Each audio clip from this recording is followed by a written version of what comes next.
You are listening to DC On Screen. All right, welcome into DC On Screen. I'm David C. Robertson. This is Jason Goss. Hello. All right, and I have a news episode all lined up, except we are recording this on a Sunday, and the weekend numbers for Superman are not in yet. And if you heard the last episode, our Superman review, really our first thoughts review, I was a little undecided on a few things. I can't remember. Were you? I'm so self-centered. Well, we were also both borderline falling asleep. We were. But we were at the 18-20 hour mark in the day. But it was bad. Maybe plus. It might have been a little bit more. But it I don't think I was undecided. I think I liked it, but the thing I remember mostly from then was I just liking it, but I had this flattened day effect generally where it took me days to unravel. The sense of watching myself watch the movie. Mm-hmm. I kept trying to reverse that process has taken some time. Mm-hmm. And another viewing helped. Yeah. I think there's something to it, and I'm not besmirching anything. Mm-hmm. There's something to be said for having spent our entire lives watching essentially origin stories. Right. Like we watched Superman the movie when we were kids. We watched Batman, and then they started to decide, no, well, let's redo it because we don't like the cheesy shit that we did after those origin stories. So here's Batman Begins again, and The Dark Knight. We don't want to say Batman. Well, let's do Man of Steel. Yeah. Let's do Arrow. Let's do Smallville. We don't want to actually say the fuckers' names because that's too much. That's too comic booky.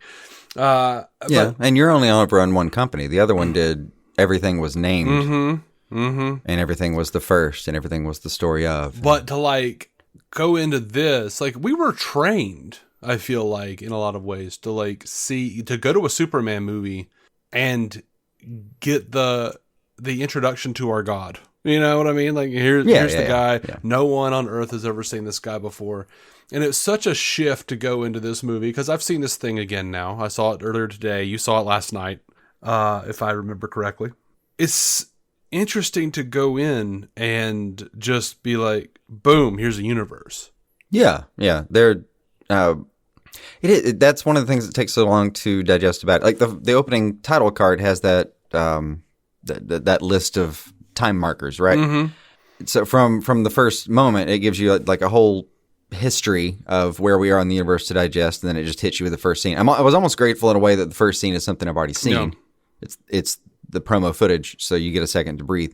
Which, by the way, I was wrong last time. It wasn't 3,000 years ago. It was 300.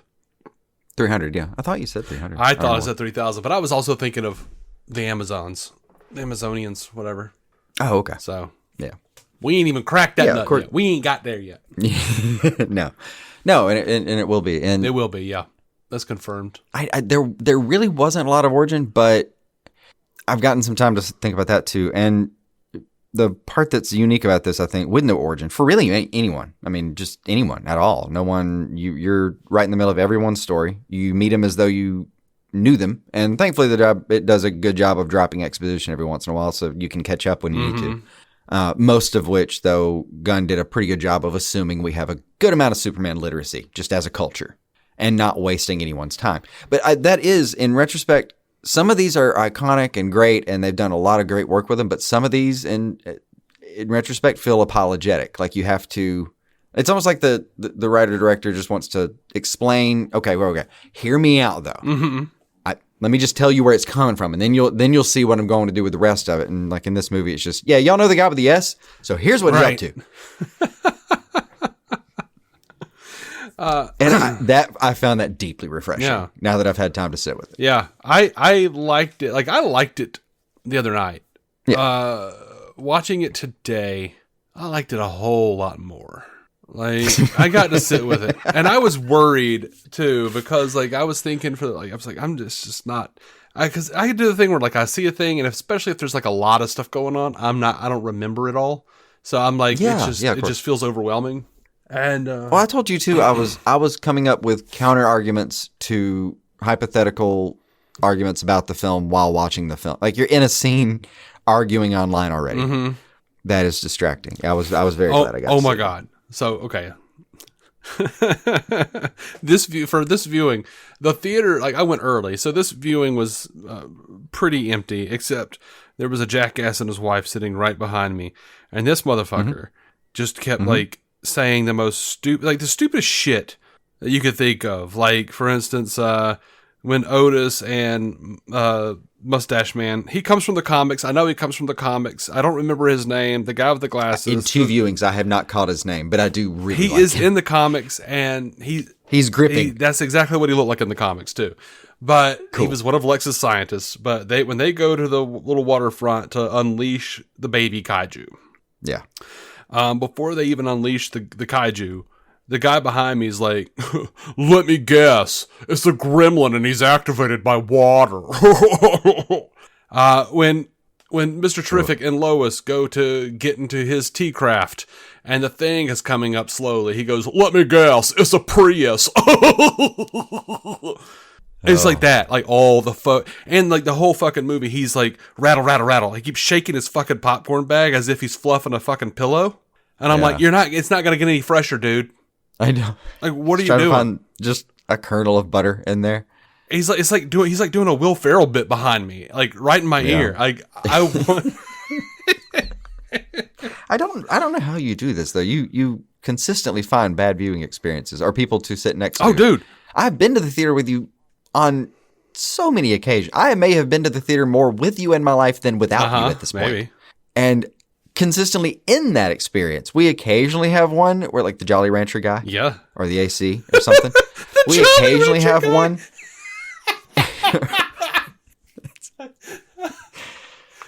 Like, tell that story. I vaguely remember this. What? No, while we were watching Batman vs Superman, and it was particularly jarring when it got to a scene where he's disruptively opening a Jolly Rancher and making like they mic'd it for the Foley, and behind us the entire time this guy is on what I estimate is his 6th or 7th Jolly Rancher. He has been just quietly and doing the thing where you quietly do it too because you think that's going to be better. You slowly do it. Fucking open it. Slowly do it. Fucking open it. Fucking open it. Like an old lady opening a butterscotch in church. Yeah. Yes. Yeah. No, it is not better for it. But somehow, even when we sit together, I'll be fine. I'll have no maleffects whatsoever. And then afterwards, you're like, the guy behind me the entire time, his foot was in my face and he was breathing on my neck or something. I'm like, the guy behind me was laughing at the same jokes. It was lovely. We shared eye contact at some point. Okay, Jason. We fist bumped. Me and you and Bethany went to see this movie the other night before, and I thought about mentioning it on the show, and I didn't because I knew I only had a certain amount of time. And the calculation before you powered down. Yeah, the calculation was just like, fuck no, you can't talk about that. You don't have the time to talk about this. But this drove Bethany crazy and drove me crazy too. She was closer to it. But there was a girl behind us in that first viewing. And she, like, during the Lois and Clark argument, she laughed at things that were not funny. Like, just like, like she didn't understand. Just way off like, beat just here. didn't understand what the fuck was happening. But like in everything else in the movie, she kept going, oh.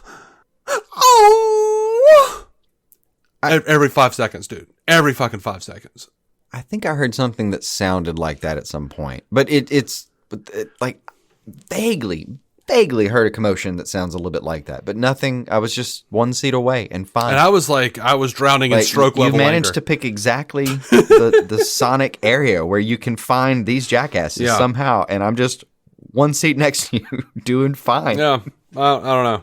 I'm sure Bethany would have, if she were here doing this cast with us, she would have other things that this girl said. Like, she was fucking moron. She was a fucking moron. I may do this. I'll say it now and see if I remember it later. What I'll do is next time we go sit down, just at the last second, if I remember it, I'm just going to go switch with me. Like, I'm going to get comfortable and we're going to be ready to go. And then I'm going to remember and go, no, just swap. Yeah. Just trust me. You're going to trick the Final Destination annoying customer? Fuck yeah. Okay. Yeah, we're going to try it. If I remember it. Yeah, it really is. It's like, if it's not somebody who's like just aggravating the living fuck out of me, it's like me having a panic attack because my body is doing something weird that it's never done before. Right. Just now. Just pick just now for it. Guess what, buddy? You've never had this kind of chest flutter. Oh, fuck. Oh, oh God. Oh, what's Star-Lord doing? Yeah. Is that a rabbit ear coming out of my thigh? Why? And then I hear some guy behind me going, I'm pretty sure this AI. And I'm like, I have to die now. Please. No, in this one, on mine, I went Saturday night. I was started to go to 7, couldn't go to 7, ended up going to like 9, 10. Yeah. Which had less, but still some. Yeah. In mine, it was pretty quiet. Everyone was just kind of watching. It was a pretty low-key theater. The only thing that was even really stand out at all was just, there seemed to be like a couple of people who were just more aware of where the jokes were. One that cracked me up, there was one particular person that specifically when they said, I think he says fifth dimensional imp. Exactly that. I think that's the exact phrase. Anyway, some dimensional imp. Some dimensional imp or something like that. Some dimensional imp. Yeah. It's an easy name drop to pick up, and the guy behind me did the like the clear recognition thing. I was like, oh, it's a real one behind me. Cool. I'm okay with that. Gotcha. But yeah, it was a good viewing experience. I did fine. There were people around me. I had a good time. I got one of the crypto buckets. You spent so much money on those things with the first show. I know. But this one, this one was cute. Evelyn loved it. It was good. Yeah, naturally. And I got to see, because behind the thing, I wasn't necessarily going to get it, but the person that was near the popcorn had hidden the actual crypto thing in the popcorn. And when I was like looking at the merch, she was like pulled it out and like showed me the crypto. I was like, that does need to get home. You're not wrong. Mm-hmm. And then after that, we just sort of, I needed popcorn, so of course I have to go ahead and get it. There has been instances of it meshing and overlapping, but it is so funny to me that we are so close in personality and we are so into the same things, but our merch purchasing habits wildly different. Very, very different. Like you're like popcorn buckets, and I'm like, by the way, man, for the Fantastic Four Galactus bucket, that fucker's $80. But it is a giant Galactus head bucket, and it comes with like the little horns, and you put them in the side of his head, and his fucking eyes light up, bro. Like that shit looks so dope. It looks so cool. I saw a picture of it today because someone was making fun of how the Mr. Fantastic bucket looks like a giant penis wrapped around the bucket. Yeah. But the Galactus bucket is the one. I didn't know it light up and it lit up. Oh, his eyes lit up. Yeah, sweet. That's. But anyway, you go out here and you'll buy these like ridiculous, like you'll spend, drop $100 on buckets and shit. And I'm generally, and I did happily. I regret nothing. It was wonderful. Aside from the Galactus one, like I will admit, I do like your Superman, the one you got that was like the newspaper holder. Oh yeah. And the newspaper itself, if you take that, slide that out, reverse it, the other side is a crypto headline. Oh, see, that's great. I do think that's really cool. I'll send you a picture of that. I do think that's really cool. If I had like just a little spare cash for that, I would probably got that. But I was really excited to get like I kind of made space for this. I knew I was going to do some stupid thing. Yeah. Well, my space is Superman action figures. Like I want action figures. Yeah. You're going to get popcorn buckets. You know, we might both, if they're cool. We might both get a shirt. You're going to get 5 shirts. I did have to go get another shirt. I'm going to be like, Walmart on the way I'm going to be like, I got a shirt. I'm good. But I bought a poster. Like, and you're like, but I bought socks. It's just like it's just strange. A strange difference. I was a little curious. On the second showing, just for curiosity, I also wanted to check, just the Walmart stock is a good option. Yeah. And about half of them are gone. Some sizes gone of the regular S Shield shirt. The one I wanted to pick up. The one in Trustful was empty the last time I checked. Yeah. It was about half gone again. Just yesterday. Okay. So they restocked. Gotcha. Because like 3 days ago I checked and I was like, oh, Jesus, it's gone. Because I was worried because I'd seen it. It was just stock for like 2 months. Yeah. And then all of a sudden it was just like gone. And I was like, oh, Jesus. It is indicative to me that it has moved a little bit. I mean, I'm not joking. There has been a vibe in the streets even. Yeah. Oh, dude, like our theater was not like packed, but like I said, it was early showing. Yeah. But the people who were going in, they were all wearing those shirts. Oh yeah. Yeah. It was a great time. And then, I wasn't. I was wearing a fucking Foo Fighter shirt. Yeah. The genuinely just the vibe coming in and out. I haven't. I've seen everyone everyone's having a great time with this. Like everyone leaving the theater, there was no grumbling. It was all just people saying like that was exciting. Or like I said, yesterday on the other review, there was like the one guy sitting next to us that literally said about it's the most desirable thing you could get. Like, oh, whatever. That was the guy I wanted to see on screen. Like, yeah, okay.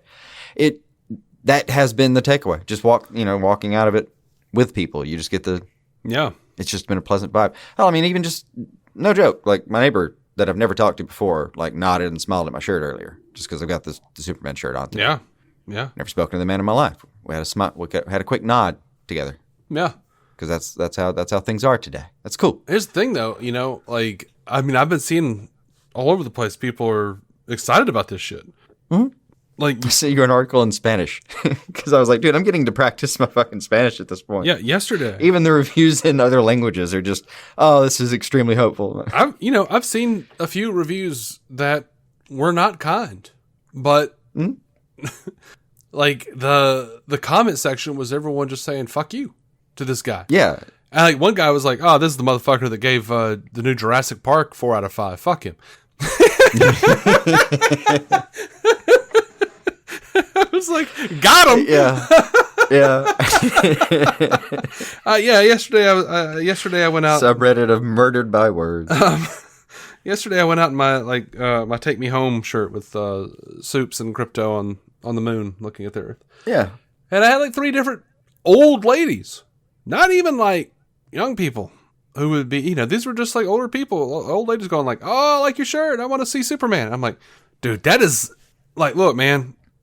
That's what you want. That's what's supposed to happen when you market a movie in the middle of the summer. That's what it's supposed to fucking feel like to watch a movie, dude. I feel like, and I missed it. I feel like I have to have the qualifier here, y'all.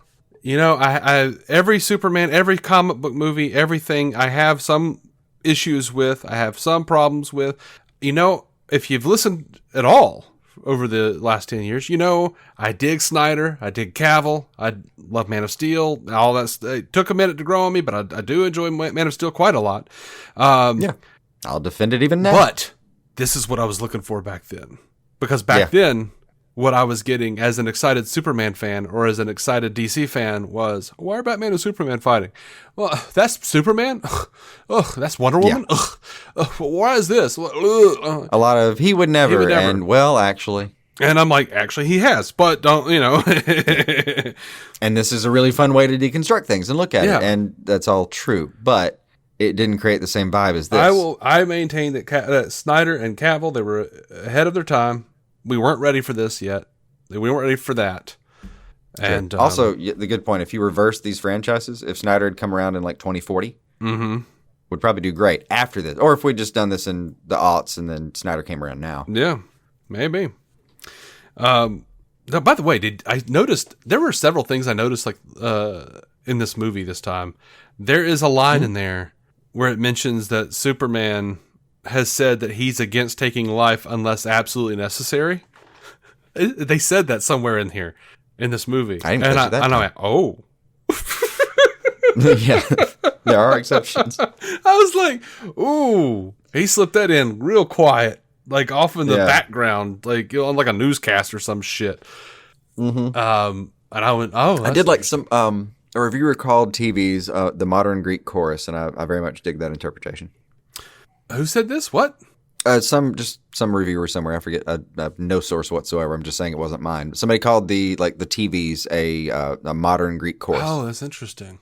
I love the interpretation. Yeah, it's deadly accurate. Yeah. So I was mad because I saw online someone posted screenshots of like literal like I was sitting in the theater taking pictures, screenshots of the Hall of Justice, and there's like a mural in there of the Justice Society. Yeah, I didn't get to focus on. I didn't catch it then. I was so focused on the acting. Again. I missed it again. I was so mad. I was driving home and I was like, "Shit!" I didn't see Lois and Guy Gardner's big. It's the whole. I was too into the scene. Yeah, I knew it was there, and I knew it was there right before, and was still just kind of too into. I did get to catch the Gotham City on the highway. Did you? Yeah. I didn't catch Well, they're that. all like, while they're evacuating the city, which, by the way, that's got to be one of my biggest problems, that they're evacuating the city and successfully. And like they said later on, like there were no casualties. I was like, fucking bullshit. Like a swath cut down the fucking. All right. But the way I felt it was like. I actually will. I'll give it that based on I think there's an overall premise exception here or thing you have to. I think just Metropolis is real used to weird shit. Yeah, dude, they've got like. So like, I'm not surprised that they would just evacuate. Well, Yeah. I think we're gonna have to accept that as premise. Yeah, they've got like megaphones and shit. That's like, all right, Yeah. time to evacuate, you pieces of shit. You gotta get out. So Yeah. I'm willing to. And also, it's like that's a it good wasn't point. like the whole city. Major cities like this would have like squads, like team kind of things. Like you'd have Yeah. like a neighborhood person who was like your accountability person for the neighborhood, Right. your emergency plan. There would be strategies for people who lived in certain areas, I assume. Disneyfy that shit. Get a system. Yeah. But again, this is like downtown Metropolis. It's not like the entire Metropolis area is. Yeah. Like they were, like Lois was like, oh yeah, it's almost here. There are people there. Like, okay. Right. Yeah. Did you notice at the end the guy that gets Russian rouletted who helped Superman, like Lex shot him in the head. He got the newspaper Jimmy's looking at is like a Headline of front him? page headline of him. Yeah. Yeah. I did not notice that the first time. Oh yeah. Yeah. He got a real, I guess, a noble. He is. He's just a purely noble thing throughout the whole film. Yeah. Yeah. I was. But he gets 3 pieces. We get an introduction with him, a major scene, and he does get a goodbye. And see, that's the thing, though. That's one of those things where I was sitting there thinking about that in the theater right after it happened. I went, for all the shit, and yeah, it's different because the bad guy does it. For all the shit we got about the fucking Zod's neck getting snapped, Yeah. and how Man of Steel wasn't a movie for kids. That shit was darker and way worse to me. This was way more brutal. It seemed more brutal. It's somewhere between. I think there's a couple things like the fact that Lex seems surprised by it, like the speed and the violence of it, and even like that's clearly a beat that's built into the script, and then also the sort of that laughter, that shock laughter reaction from the other guy where he's taking joy in it, but it's a much more brutal scene by any measure than what Man of Steel was. Mm-hmm. Like it's the reason that I'm not gonna probably watch this with like my 6-year-old because. I don't think that like that. I think that scene's a little like when it gets to streaming, and I can kind of take her out of the room. I probably will take her out of the room for that one, and then just bring her back. Yeah, like that one for me even is like, yeah, that one's just a little. Let's not show you this. Let's give you a couple of years. Yeah, that was a little like I kind of didn't want to see it again. Yeah, it's not like it because it isn't fantasy violence and like that genre that people created in censorship, I guess, or whatever. Yeah. It's not. There's nothing fantastical about it. That was just brutal and human. And that I think that's the whole point of the scene, obviously. Yeah. And it does a wonderful job of it. Yeah, like I said, But it was rough. I shied away. I mean, I still looked because I was already jerking off, but right. I was You said it was an empty theater. mostly. Yeah. No, I'm kidding.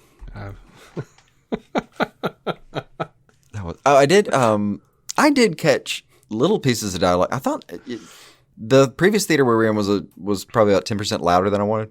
Oh God, yeah. But the one that I went to today was about 10% darker than I wanted. Oh, like the screen was a little darker, and I was like, no. That's not quite it. Yeah. No, I've seen this. I remember being able to see her eye there. Yeah. His irises are way prettier than that. I was counting on seeing that eye because I'm jerking off right now. Right.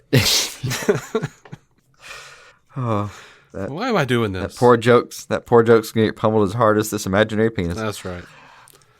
Oh. The sad truth is that I was like sitting there like The question is, will either climax? I was sitting there like massaging my deltoid because I was in a lot of pain, and that was, and I was like periodically taking a small sip of my water because I didn't want to have to pee. Right. So, I'm not jerking off because, you got to pee right after you jerk off. That was also true. I did manage to get... I'm not a young man. Well, I say it to get through this one. I actually left early because I just kind of picked the time and went and bought popcorn. Like, I got in early for a second and then popped back out because I realized I did actually want popcorn and water. Mm-hmm. Anyway. Or water, rather. Yeah, I'd missed water. I forgot water on the first row. But the point was I picked a good time this time where I just literally sprinted out there and came back. But I was happy I went back. I loved the movie way more this time than I got to love it more because I wasn't as much in my head and I got to actually experience it, and that was just way more fun. I enjoyed the fuck out of it way more this time, I should say. But I would have gone back just for that Mr. Terrific scene that I missed when I got up the other time. Yeah, what did you think of that? That was awesome, wasn't it? Holy shit, that was great. Like, you had to kind of describe it to me. Literally, the way you described it was like, dude, it was fucking amazing. He was throwing shit everywhere. The T-spheres were killing people. I was like, oh, that's... I wish I'd seen that. And then... Yeah. I sat down again and saw it, and like I was glad you weren't disappointed because like I was watching it again and going like, well, that's not really what exactly I described. I didn't remember that. Man, that's cool. That's yeah. I mean, at least this is cooler than what I described. Yeah. I think you said also running around hitting people or like fucking people up, whatever. I said he was flicking T-spheres. It looked like he was flicking. You said flicking T-spheres. T-spheres at the very end. Yeah, it was like he was a gunslinger, and it looked like he was like shooting them at it or something. Like he literally just does, and it was beautiful. Yeah, the look on Lois's face in that bubble was perfect. It's a dude, incredibly well done piece of action. Just doing a circle around the bubble while she's staring from the inside and watching. Mm-hmm. It was great. I felt like such an idiot for not catching it before, but this time I'm sitting there going, I'm like, it hit me so hard. I was like, oh my god, Gunn made a Batman reference with Mr. Terrific. He made an all-star Batman and Robin the Boy Wonder reference with Mr. Terrific when he said, with the I'm the Goddamn. Yes, yes. When he pushed that dude out of the way, he's like, I don't need your help. Goddamn, Mr. Turret. Yeah, that is like totally an all-star Batman and Robin the Boy Wonder joke. Like that really probably is. Yeah. Oh my god, I was so shocked. Also, this is for the first time I realized that like I didn't catch the bit where Lois was talking to Jimmy and she was like, "Blah blah blah, your hot girlfriend or your hot ex-girlfriend," and Jimmy goes, "Hot." Yeah, like, did you not know, man? Yeah. Are you? He's very on the fence about her. What did he say about her toes? Her contact is mutant toes. The contact was mutant toes. Yes. Yeah. But then she said, "Well, she was on the phone with him. She says, Jimmy, you told me my toes look like something." I forget about that. in the closet, I forget. Yeah. Oh wait. No. I didn't get to see it. I think that was the scene I split on. Was when he meets her in the alley. That was when I went and had to get my water. I think this was when they're on the phone. I was in the phone? Okay, then I just missed it on the phone. Sorry, Jimmy. I had to Yeah. I was eating the popcorn. I was getting parched. Yeah, I tried to just run out and grab the water fountain that was right there so I'd miss nothing, but no luck. I get it. It's always hard. Like I made it to the end credits, so I didn't get to see Superman and Krypto on the moon again. But of all things, that choked me up and I didn't expect it. Yeah, that is weird. Like I don't think I realized they hugged that Krypto hugs him the first go around. I don't think I even registered that necessarily. Like with this time when it's like a hug thing, I was like, oh yeah, oh that's like his goodbye. I'll see you later. I got to go to the other. Oh man, don't put it like that. Jesus Christ. That's how I read it the second time. Was like, it's been really fun, Clark, but I got to go with her again. And she's my girl, right? Yeah. You know that. Like, he seemed happy to leave. He did. I loved that scene even more the second fucking time. Dude. Yeah, dude. And it's over there. Also, when he's over there with Gary. I did catch that. I caught that better the second go around. When he's over there with Gary, though, just the back and forth between those two, that's why he doesn't have boundaries. Like their back and forth about how she's raising the dog was just so fucking perfect. It's such a thing that like a farm boy would be thinking about how she's doing this with the dog. Yeah. No boundaries. You just got to set some boundaries, man. You got to. But they're great. They're so much fun. Yeah.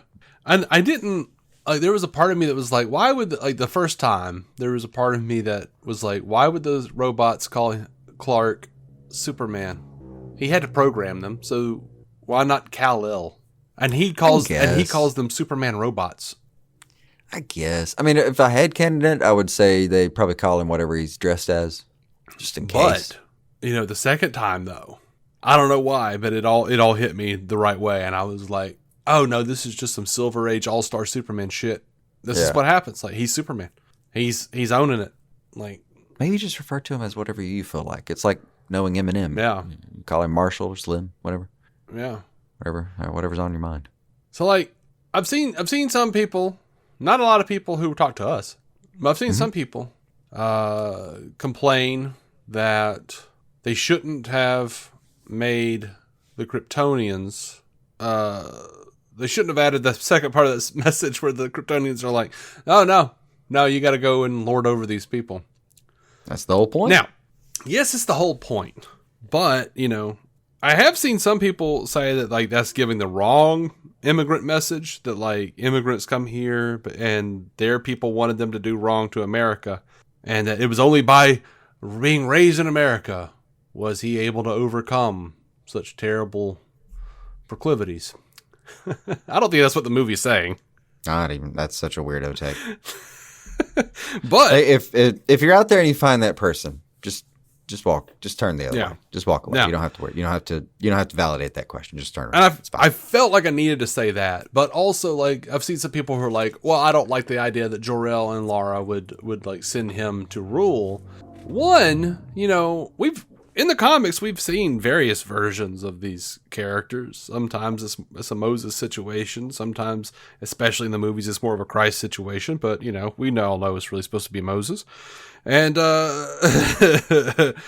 But at the same time, like... And yes, there's overlap in those archetypes, but still... Well, if you consider the New Testament canon, then Moses was the precursor to Christ and was sort of... it was like... I wouldn't fuck up and go with precursor. Well, it was a foreshadowing. Overlap. Yes, foreshadowing. Like, he was delivering people from the enslavement of the Egyptians, Yeah. et cetera, et cetera. There are a lot of... The orphaning, there's so many similarities. There are a lot of similarities in there. Now, but the creators were not Christians; they were Jews, and they themselves were immigrants. So yes, is an immigrant tale. Fuck you. Right. If you have a difference of opinion, you're just wrong. Right. It's not a subjective situation. But here's the interesting thing. A lot of people are just upset because they don't like the Kryptonian parents, Jor-El and Lara being that way. I think that was guns in. Outside I think that was the whole thing. However, I saw a couple of people have some really interesting takes on that. And here's what I like. Setup for a sequel. It's a setup for a sequel. Jor-El purposely fucks up that last half, the second half of the message. Possibly, this theory would purport that Zod, having been in charge of everything of the armies and whatnot, the security chief or whatever the fuck he was, general, discovered Protector-in-Chief, got massive energy readings, however, figured out Jor-El what he was going to do, and kind of came in and said, I'm not letting you do that shit unless you tell him to do this to carry on Krypton. So Jor-El and Lara record that second part. Jor-El fucks with it just enough to...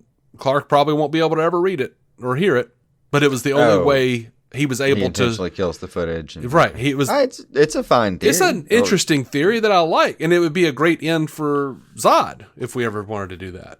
A great end for Zod, a good way to keep Bradley Cooper on the payroll and make him a good guy. Yeah. I don't know if that's, even in Gunn's mind. I think it's an interesting...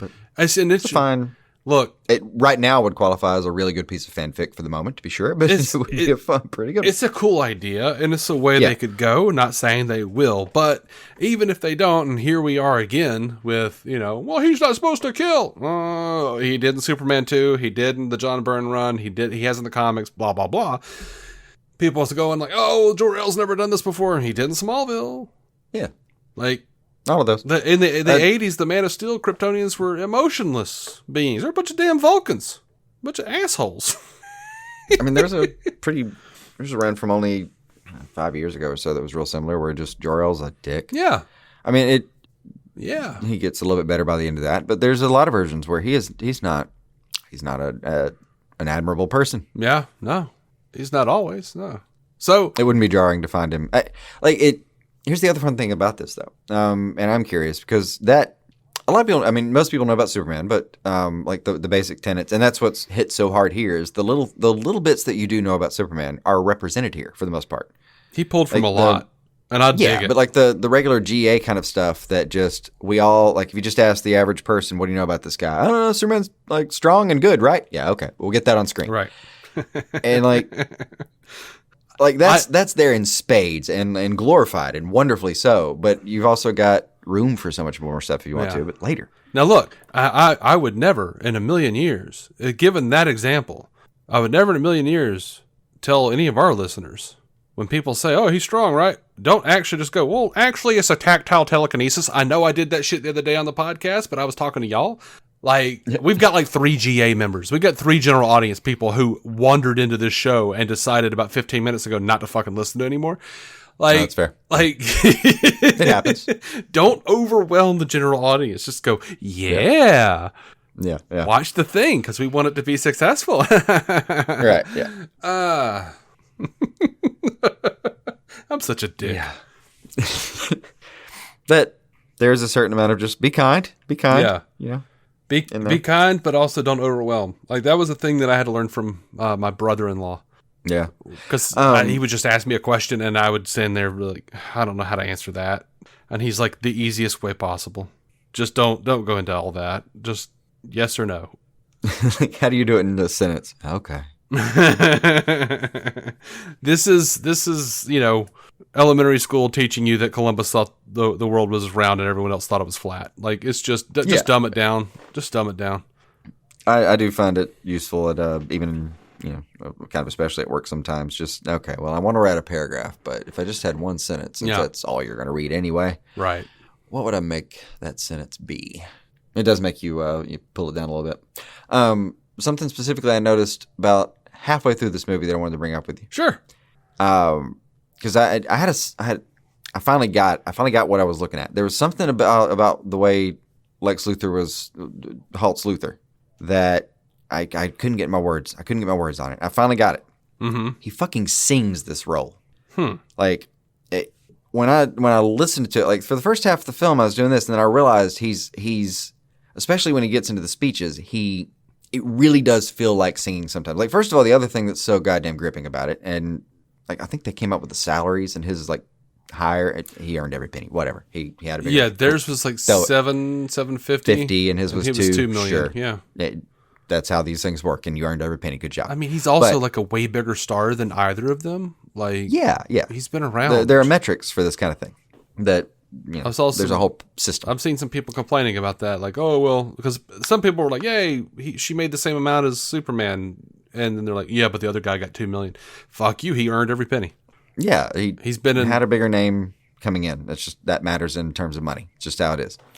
But there are 2 things about this performance that I'd specifically get my head around more. One, he is physically there. And I remember Gunn saying something about, or somebody saying something about that. I think it was Gunn that said he liked the fact that this guy stands there with him. And then when you really get to see it on screen, I got to focus on it. He does. He looks like if you gave that man half a fucking chance with a mech suit, he's coming after that dude. Yeah. And like he is 1A and like he wants to get out there with his damn hands. And like he just, and like anybody else on the planet, if that guy walked into your office and screamed, "Where's the dog?" like that, you would dissolve into a sad whimper and give him anything you wanted. And Lex just sips his coffee. Like he just exists on screen with Superman in a way that I was like, no, he belongs in this conversation. I fucking dug it. Mm-hmm. But the thing that otherwise really stood out was like, especially when he's doing these long speeches, like he'll say these sentences and the words, he drags them into the next in a way. Like he almost fucking sings the scene. Like I genuinely think if you put metal, like just how you see a lot of YouTube videos where they do that, you just grab their audio track and throw it in there. I think if you do that with him, it's going to go great. Yeah. Like the bits about like they chose him, just listening to it again. I was like, man, he's so fucking musical with this thing. It's fierce. I loved it. Yeah. I wound up liking the whole movie a whole lot more. It's just getting over getting over my expectations. And all the extra bullshit, the baggage from previous versions. Like, Yeah, look at the episode number we're doing right now. We've been through some shit. We've been through some shit. Yeah. And, here's another thing is like, and I talked a little bit about and even then on last episode, I knew this is where I was going to land on this because it is going to be very hard for anyone. Like, you do lose grandeur. The grandeur of the previous versions of, like, look at him, he's so stoic, and, he's kind, but he's so powerful, and look at him gracefully floating down to the earth, and oh my God. Well, all right, so like the not impressed scene. Right. Which that's great. It's great. It's a different kind of great. It's phenomenal on screen, but it is a different kind of thing. It is. It's a different kind of thing.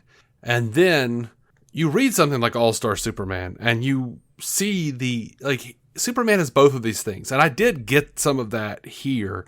Like, for instance, when he catches that building and the woman drives away and she looks back and he's just majestically floating up out of the cloud of rubble, That was like... We gave him some framing here for a second. Oh, that was great. I thought that would do your storyboard and Little Heart some good. It would, and it did.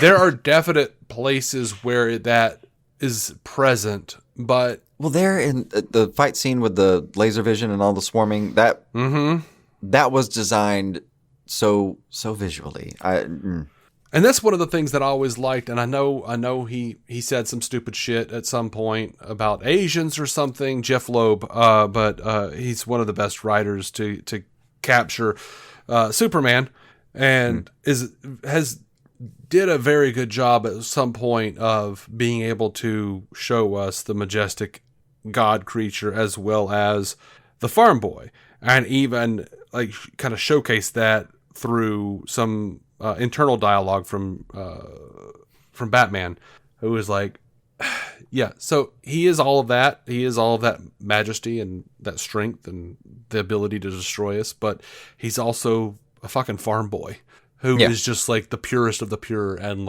he's the one who, he's more human than I am, for fuck's sake. Dude's out here saving squirrels. So and that's one of the things that's going to be a hard thing to completely grab, to hit both of those things so well. And I feel like Gunn really did a good job. The Daily Planet people had a lot more than I remember them having the first time. Man, this movie comes at you fast. It does. I don't think the pacing was an issue. Having watched it the second time, I don't think the pacing was an issue. I think it was a me problem. Yeah, I think third act's a little fast, but not wrongly. I think I just was having trouble keeping up because I was in my head. You know what? I think if there is a pacing issue, it's at the very beginning. But where even? I mean, it's just literally. I felt like this time it was a minuscule complaint, man. For fuck's sake, it was tiny. I just felt like maybe the little sentences, expository sentences about 3 centuries, 3 decades. All that came up a little bit too fast, or not in sync with the music or something.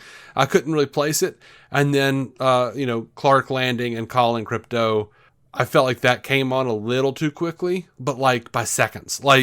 It wasn't important, dude. It's not important. This is a fucking great movie. I got you. Last time I was this is a pretty good movie. It's not a great movie. No, I think it's a great movie. Yeah. Coming back to it. I came away the same. Yeah. Coming back to it and really being able to really take it in. I know it's not a reason to think that it's a great movie, but Guy Gardner eating his Fruity Pebbles at the bar, there's so much of that. It's so much love of the comics put in there, and so much Silver Age stuff. He does embrace his Kryptonian heritage, but it's important for him to also realize that the most important thing he got was from his Earth parents. I mean the people who he actually spent time with, the lessons he learned there. That's what he embraces at the end. I mean, having spent more time with it, I got a little more choky at the end when he was, when he was floating like that. When he says, the line got me the first time when he says the thing about, I'm gonna kill you or whatever. Good luck with that, and pops up and just becomes fucking Superman for a little while. I was like, God damn, oh fuck, I needed that. That was thank you. And the speech at the end, just gorgeous. Yeah, from him and Lex. Both good. Yeah. Both very, Yeah. very good. Where he's like, "Oh, you're envious." He's like, "You're damn right, I'm envious." What the fuck? Yeah. You know, like I feel Lex a little bit. Yeah. How did Michael Ian Black sit with you? Because you didn't even really notice it the first time. So the first time I didn't, the first scene he was in, the first time I didn't realize it was him. And then when it hit him face on, I was like, holy shit, Michael Ian Black. But I kind of felt like he was just doing a Mike Myers character almost. See, I think you said he was Tucker Carlson, which I guess is probably closest. Yeah. I feel like I don't watch enough writersphere bullshit to like know which host was being. They weren't going for a 1-to-1 on anything, but no, I don't think it was exactly anyone. But it was very much, and even then it was like it's like this blend of, it's not exactly that, it was like between him and a little bit of Philish and a little bit of Alex Jonesy. Like there was this smarmy conspiracy kind of feel to it, but also even that guy at the end of it's like, well, we thought we knew Lex, like yeah, absolutely. I think one of my little problems in the first time going through was that I felt like they got to arresting Lex a little too quickly. Like maybe that should have been for a future movie. But then, like thinking about it from like a gun mindset, I'm like, no, this is the quickest route to Legion of Doom shit. Like, the world knows he's a bad guy. Yeah, and he has been for a few years. We just found out this was his coming out party. And let me say this, and this is where we'll lose some people. Uh-huh. Oh, if Gunn proves that he did all, oh my God, he did all this shit, and now he's arrested, and then like by like the third or fourth movie, Lex is president. That's going to be a statement on our times.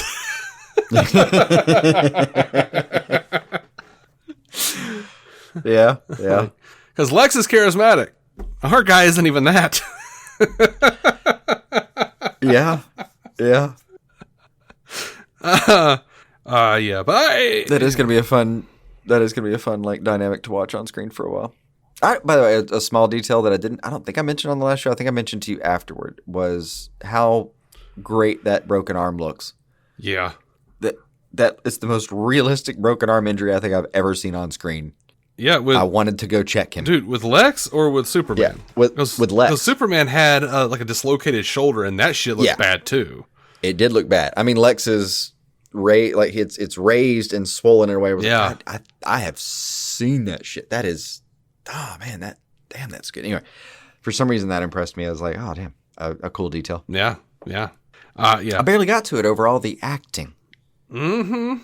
Yeah, I'm so happy that I've come out on because I liked it, but it was still like I don't know. I think I was overwhelmed. I think. I think a lot of it was overwhelmed, and a lot of it was just like they didn't do enough majesty shots or some shit. Yeah. So here's something else I thought of. I wanted to ask you about. Let's imagine a version of this movie that's 2.5 hours. Mm-hmm. Whatever with current runtime, right? So let's tack on about half an hour or less. Yeah. But you do the thing that at the beginning of when we were talking, I was saying, oh man, so refreshing. Let's not do this. Let's say you do it where everyone gets their little intro and they get a couple minutes and a little bit of backstory. I don't think it would have been done poorly here. You could have made room for it and it would have been a 2.5 hour movie and it would probably have been fine. Mm-hmm. But I didn't have to have it.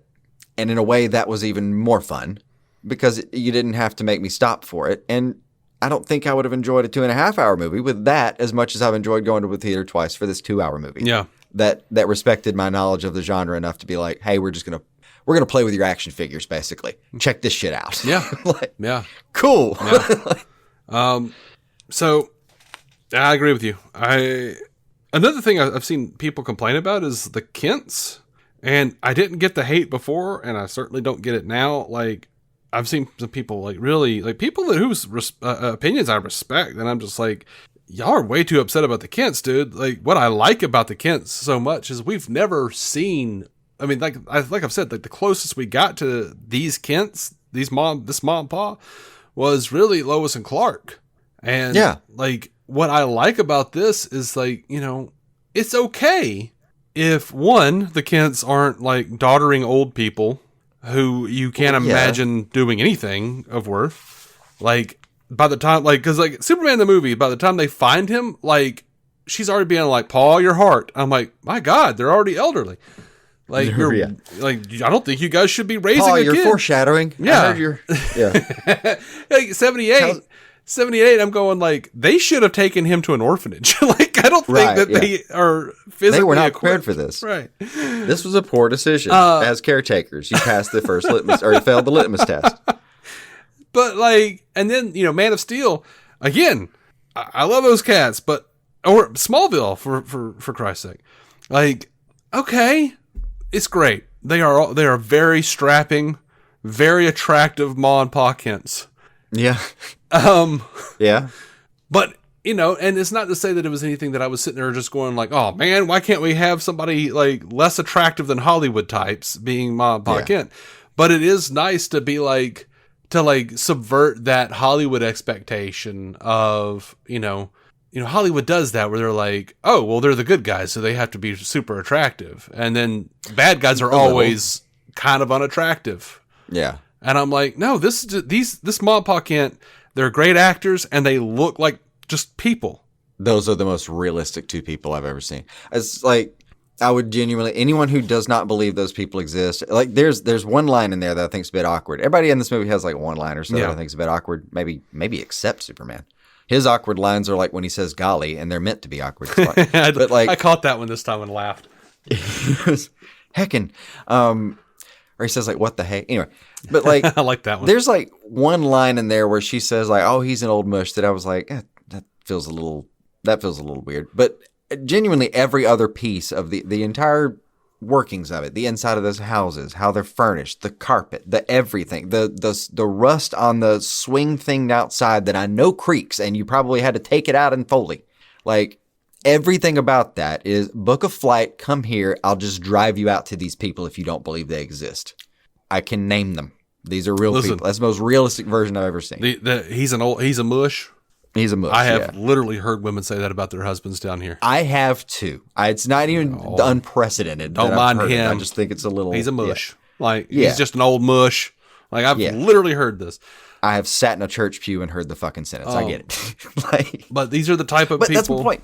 Very realistic people to me. These are the type of people down here who they don't care about your politics. If you're hungry, they are going to feed you. They don't care if you're gay. If you are hungry, they are going to feed you. They're going to give you a place to rest. We do actually still have those here, I promise. It's just hard to believe when you look at where we actually, are. you know what? Matt Carroll from the MCU cast. We're no longer in the majority, but Matt Carroll from the MCU cast, his mother is that person. Like, she would, like, any stray kid. She's like, yep, I believe in this and this and this and this, but I don't care what you believe. If you're hungry, you're coming in here and you're going to get fed. We're going to give you a place to stay. Like, kids, she let kids in there who wound up stealing from them. And she's just like, you know what? I'm not even calling the police on them. That they must have needed it. It's okay. Yeah. Yeah. Don't be mad at them, sweetie. Like, so like, I don't know. It bugs me when, like, I mean, I've known people like this and people are like, oh, it's fucking awful. They were a cartoon. No, those were real people. No, those are the most realistic. Like, in a way, the previous versions are just sort of farmer archetypes that Hollywood uses a lot. And I think there's a lot of it not being stamped that way that people are like, that's not dignified. I don't agree on this one. Like, it's just not using the same archetype. Mm-hmm. That's a different kind applied here. I know those people though. And that's the kind of people, those kinds of people when I meet them are like, oh, you're the people around me that, like, you're the ones I can actually respect. It's such a viable scene to me though, especially with the advice he's giving them. It comes from such a down to earth place. Mm-hmm. And then still hitting it the second time, that advice still hit me as the most important fucking line in the movie. Like, it means more what you thought that message, how you thought that ended means more, or whatever he says. I still wish I remembered the words, but yeah. So even like Jimmy Olsen, man, because something didn't sit right with me the first time, but like this time I saw the smile at the end. Like when Eve is with Eve, when she hugs him, she's like, "We can be together forever," and he kind of looks disgusted. There's a resignation, smile. Yeah, and then like you could see he's like the fucking Grinch. You see his heart grow. Yeah, and he just smiles. Like dude, she's not a bad person. She's just dumb, and she was in a bad relationship, and she never got over you. Like, and may not be that dumb. She knew what was in the background of those pictures, and she took them on purpose. Knew. Yeah, she definitely knew what was in the background of those pictures. Like, we're not going to go full, mansplain the coax cable like they did in Superman 2 or 3, whatever that was, 2, I guess. Right. With that one, but like, yeah, it was. She knew. I liked watching that too. Watching the second time when you see her in the background, she is kind of in the background taking selfies at very particular times. Yes. All right. So I'm in full on love mode with this film. Yeah. I've enjoyed the shit out of this weekend. Just the vibe, everything. Like my Threads app right now, like we were just talking before. My Threads right now is just a Superman 2025 app. Mm-hmm. Everything on that thing is just reaction after reaction, and pretty much all positive at this point. Yeah, mostly. Now look, I put out a call when we decided we were doing this. Yeah, and I said, if you have feedback, you want us to read on the air, and I barely got anything. Uh-huh. And then I realized I asked a few days ago what you guys like. Well, what do you think? And we got a lot of feedback. Oh, okay. So they already were like, motherfucker, I already gave it to you. Why is the top response here just the finger emoji to the left? Yeah. All right. So, let's get to some of this feedback and talk a little bit more about the movie through that. And we're going to go with our patron, Eli Hernandez, first. Says, guys, just finished watching Superman for the second time, and I'm going on Sunday to watch it again with my nieces.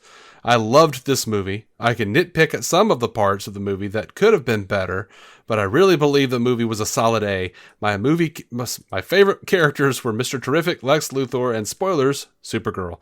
All 30 seconds we got of her. Sounds like you guys enjoyed it too. I'm glad. Yeah, we did. I can't. My God, I can't wait for the Supergirl movie. Oh my God, I want it.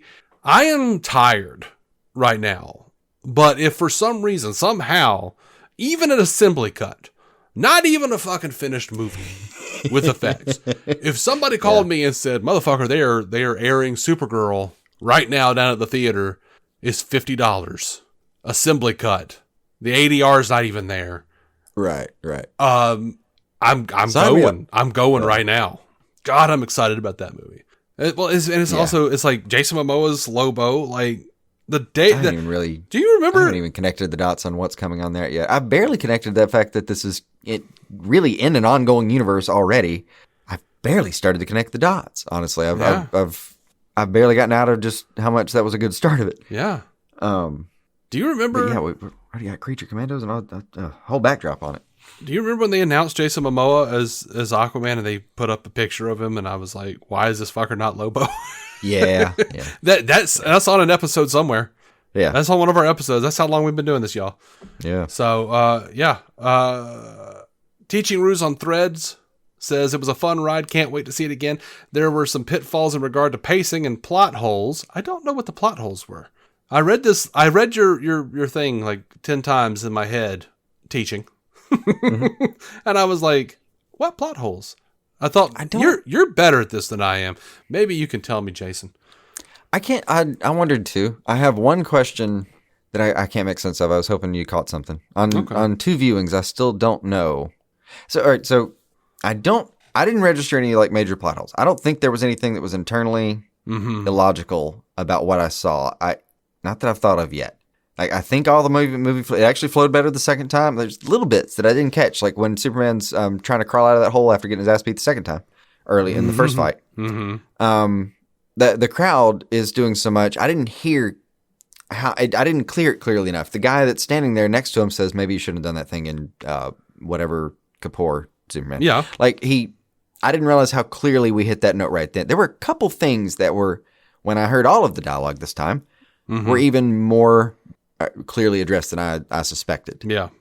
But the major one I can't get, I still can't get yet, is, and I still don't understand why the Daily Planet crew is in the ship at the end. In the T-Sphere? Yeah. I don't think I've caught yet exactly why they have to be in the ship for what they're doing. Because they were fleeing the Daily Planet and they were in the Daily Planet for too long. and people were being evacuated, and it was way, way better and easier to get into that T-sphere and get out of there. Like they were still like trying to figure out like the Luther stuff to like put, that's where I've missed it, because they're just at the Daily Planet, and they do the whole breakdown of they break down the entire article. Mm-hmm. They do a little sesh on that. Yeah, goes great. He pulls all the people. Let's all get in the ship. Mm-hmm. But I don't know why they're getting in the ship right then. Well, they get in the ship because like people have been evacuating for a minute now, and then finally someone goes, "We should probably get out of here." Because but then he seems to not. But then he only includes Steve as a result of there being a sixth seat. No. He there isn't a sixth seat for Steve. Oh no, she says 5 or 6 or whatever, and he's like 6. Yeah, grab Steve. But like if it was only 5, he wouldn't have called for Steve though. If she had said 5 instead of 6. Is what I was taking from. So I still don't fully understand the point of being on the ship right then. That's all I've got, though. I just don't understand that part. Because I think they were the only people left in the planet because they were still doing their stupid jobs. That might be it, that they were just the only ones left in the building that was still doing that. And then they literally went up the stairs because in an emergency situation, the elevators aren't going to be working. So, and they had to go up the stairs, and they were holding all of their like fucking whiteboards and shit. Their Perry whiteboards. Yeah, he brought the corkboard with him. Yeah. Perry whiteboard. Yeah. But they brought all their shit into the T-sphere. Perry board, not a chief board, Yeah.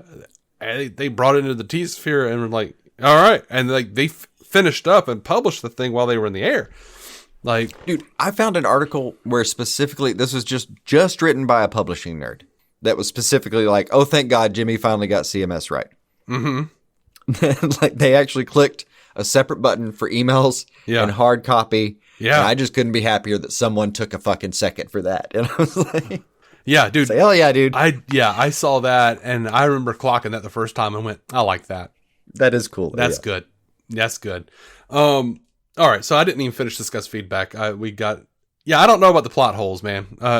Tell us about the plot holes. Right in again. I have that one, and I feel like I just missed something still, but other than that, I really don't have anything. What was the myself. one? I feel like you didn't actually tell me what it was. No, just the existence of just that ride. T-sphere? Yeah, just why they're in the sphere right then. Well, I mean, look, man, the T-sphere's on the roof. It's convenient. Why the hell would you go down into the streets littered with cars when you could just get into a T-sphere and fly off? It does seem easy. Yeah. Steve, though, reminds me of something. The biggest laugh in that cat.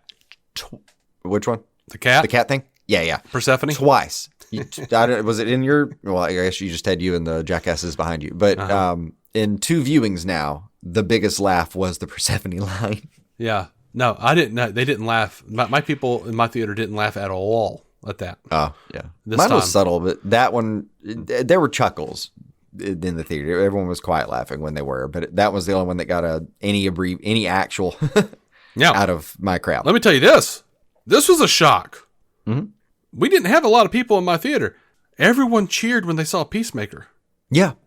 Every last person in mine, too. Never thought I would be in a situation where I would hear a theater cheer at Peacemaker. The character I barely had on my radar. I was like, I'm aware of it. Yeah. We started this podcast. I was vaguely aware that there was a Punisher ripoff in DC called Peacemaker. Yeah. Somewhere. Yeah. Like and he delights now, by the way, and here and seeing that in the books it looks like him. Of course he does. I heard Gunn say that too somewhere where they're like, "Oh, have you seen him drawn that way?" He's like, "Yes, of course that's cool. I did the thing, and now that's cool. Of course that's cool that he's up there. Like, and yes, of course that's a response to the movies. Like, yeah, I did that. That's awesome. Yeah, so, yeah, hell yeah. Be excited about a thing you did. Fuck yeah, that's awesome. That's great. All right, so going back to this feedback that I keep going back and not doing. Sorry. Pitfalls in regard to pacing and plot holes, but overall I thoroughly enjoyed it. Going to see it again because my issues with it may be tied to the projection errors with the 3D tech. Oh, okay. That made made the entire first 15 minutes of the film blurry and hard to follow. So I think that soured my opinion more than had I been able to be in it from the start. That said, standouts were Mr. Terrific and Crypto for me. 4 out of 5 stars. Yeah, dude, like... He wins, by the way, in terms of bad experiences on the theater. That sucks. So far. That's rough. That's very close to, like, when we first saw The Avengers back in 2012, we went to this theater that had... They cut off the heads of everyone So like, I forgot about that. we were like They did watching that. the Avengers for the first time and Zoomed in. you couldn't see their heads. You could just Yeah. like seeing like their chin and their chest, you know? And then like they didn't have air conditioning. The air conditioning broke in the theater. So they had these giant, I mean giant industrial fucking box fans Yeah. just going Loud as shit. You couldn't hear. I remember specifically we could not hear Puny God until the second viewing. Like we went back to see what they were saying in the movie. And this was like a rush job too. Like we like dipped into the theater closest to our job because we both had to be Yeah. at work at 4. And I forgot about that part too. Yeah, we yeah. did. That's why we were over there. that is why we were over there. I Absolutely. could not remember in my memory why I was in that parking lot. That makes sense. Yep. Yep. Glad to be of service. Thank you. I don't know why I can't remember whole conversations we have, but I remember shit like that. I remember the parking lot over there. It tracks with my memory. I Yeah. have no idea why I was there. Never have known for years now why that was in that parking lot. But that makes sense. Dystopica on Threads says, loved. It is far weirder than expected in good ways. Absolutely. Oh, and Both, yes. And Both, that yes. fucking reminds me. You know, I told you in the last review, I think maybe, that when Ultraman gets sucked into that black hole, I wonder if he's gonna find himself on another Earth or another planet that he turns into Bizarro World. Mm-hmm. You know what I didn't notice then, and I noticed this time, is like in this pocket universe, like everything is a fucking cube. There are like cubes everywhere. Like the surface is growing cubes. Yeah. I hadn't thought about the fact that they're cubes. Bizarro World is a cube. Oh, it is, isn't it? Uh-huh. Yeah. And those are antiproton. That's an antiproton river. Yep. That was my next point of order. On to Exhibit B, you say. Like Gunn has said, he needs a reason for things. So like, if he's going like, how the fuck do I do? Because, you know, I am so thankful that like, it wasn't just a straight up like, oh, he's just becoming Bizarro because he's got clone problems. No. Yeah. No. He's going to find, like, I love that Gunn found a way to do both versions if that's what he's doing. Like, and at this point, I don't see how he's not. Because, like, Silver Age shit, you know, okay, well, there's a cube Earth. There's a cube Earth, and Bizarro featured heavily for a long time there. but, you know, like, post-crisis, it's always just like, Lex clone. Yeah. Yes, can we do both? Yes, yes. I'll do that. I'll do that all damn day. That's a cool take. I like it. Uh-huh. All right. Hope everyone walks away with that one. Mm-hmm. Dick Tracy Rogues Gallery says, so happy. Love the name. Me too. Dishorb says, it is awesome. Everything I expected and more. 10 out of 10. No notes. Wisco Cinephile says, loved it so much. Already bought tickets to second and third showings. It is exactly the vibe the world needs right now. Mm-hmm. MCO Zart01 on Threads says, finally feeling good as a lifelong DC fan. It has been a rough 10 years. Mm-hmm. Even the parts we enjoyed had their costs. Yeah. Magic always has a cost. Yeah. Fortress of Baileytude says, loved it. Absolutely loved it. Exactly what we needed from a Superman film. It mixes elements from different eras of the comics and the films and gives us something new. It was big and fun and emotional. Now, when can I buy the score?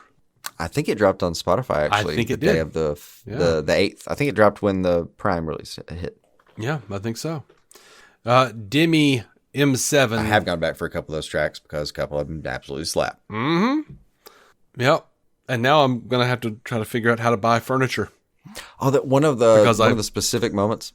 Oh, which ones? What kind of furniture? The furniture that Jack White made and slipped to that single. Oh, yeah. The upholsterer's singles into. You're going to be on eBay back in the day, you know? The Michigan area. Yeah, Wikipedia says they've only found 2 of them. Mm-hmm. I've got family in a suburb outside Detroit. Yeah. We can do some things. Yeah. Sorry, Jack White said we used to be an upholsterer, and he and Muldoon had a band called the Upholsterers, and they printed they printed singles on vinyl, and then they slipped some vinyl and poetry and stuff into some of the furniture they made. If you The don't repaired know. furniture. Yeah. Yeah, I know you know this, but then I just threw in a weird thing for the listeners, and they don't know what the fuck I'm talking about. So We had just been talking about that. we right were just before. talking about it. was- Yeah. Sometimes I forget where we were, but yeah. Sorry. That can be fun, though. That can be fun. My point is, music hunting is always tough. Yeah, it can be. One of the names, I forget. Right, so there's a track as he's going between the pocket universes. It starts off, a little placial and tinkly, and then it kind of it drops this guitar riff on you. Just super little industrial notes. I love too. It had a groove. I loved it. And then you go back and actually find that track, and I think the track is titled Harem. I want to say our secret harem. It's not. I thought it'd be titled Pocket Universe or something, but all right. Secret harem. Or somebody, or Pocket Universe theme, or something. Secret harem, though. Yeah. Okay. Oh, Fanboy Planet on Thread says, feeling good. I'm human. Oh. That is an instinct that I haven't seen as much. So you've hinted several times at it, but yeah, we haven't had to. There hasn't been a lot of having to just be like, I'm sorry, but I liked it. And that's been nice. Mm-hmm. Yeah. Yeah. Now, I mean, I have been a few times disgusted by people who liked it because they decided to say something really messed up to be hateful about Snyder. Yeah, I've seen just a little unnecessary. I won't even say catching strays because I understand why the shot was fired. It's just we don't have to. We don't have to. Yeah. There was one that actually just made me like put down my phone for the rest of the day. No. Yeah. That was just like someone was like, God, what was it? Something like, I don't know, bringing Autumn Snyder into it. Oh God. Like, I bet Zach is glad she didn't live to see how much James Gunn just owned him or something. Some horrible fucking wretched shit. Jesus God. And after I blocked and reported that fucker, I had to put down my phone and go live my life for a minute. I was like, oh my God. Yeah. Go be somewhere else. Like, no. But you know what it did? It reminded me so viscerally of, everyone's like, why are the Snyder Bros such dicks? Because we liked the Snyder movies and we dealt with that shit for fucking however long, 7 or 8 years of just people being like, no, Superman's not that way. He doesn't get it. And like saying awful shit. Like I've seen tons of shit, claiming that that's why Autumn killed herself because Batman v Superman was too bad and like horrid shit. So don't let anyone trick you into thinking, including yourself, that it's all one side because my God. Like, Snyder fans got a lot of shit. Like, they lived long enough to see themselves become the villain, if we're using DC terms here. There was a progression. For some it turned. For some, I think there were a lot of people that everyone was on the same side for different reasons for a moment, and then as that faded and thinned out, what was left was the absolute flotsam and jetsam. Yeah. You got some Magnetos out there right now. You got, the dregs. You got some Magnetos, but you know what Magneto's origin story was? There's a reason. There's a reason people got there in a lot of ways. Yeah. It sucks. And I hate that the success of this movie is making people think that it's okay to bring that back because this whole fucking movie is about kindness. Yeah. It very much is missing the point. Totally missing the point. Andy Xavier on Threads. I think this is one of the best movies of the year, if not the best one.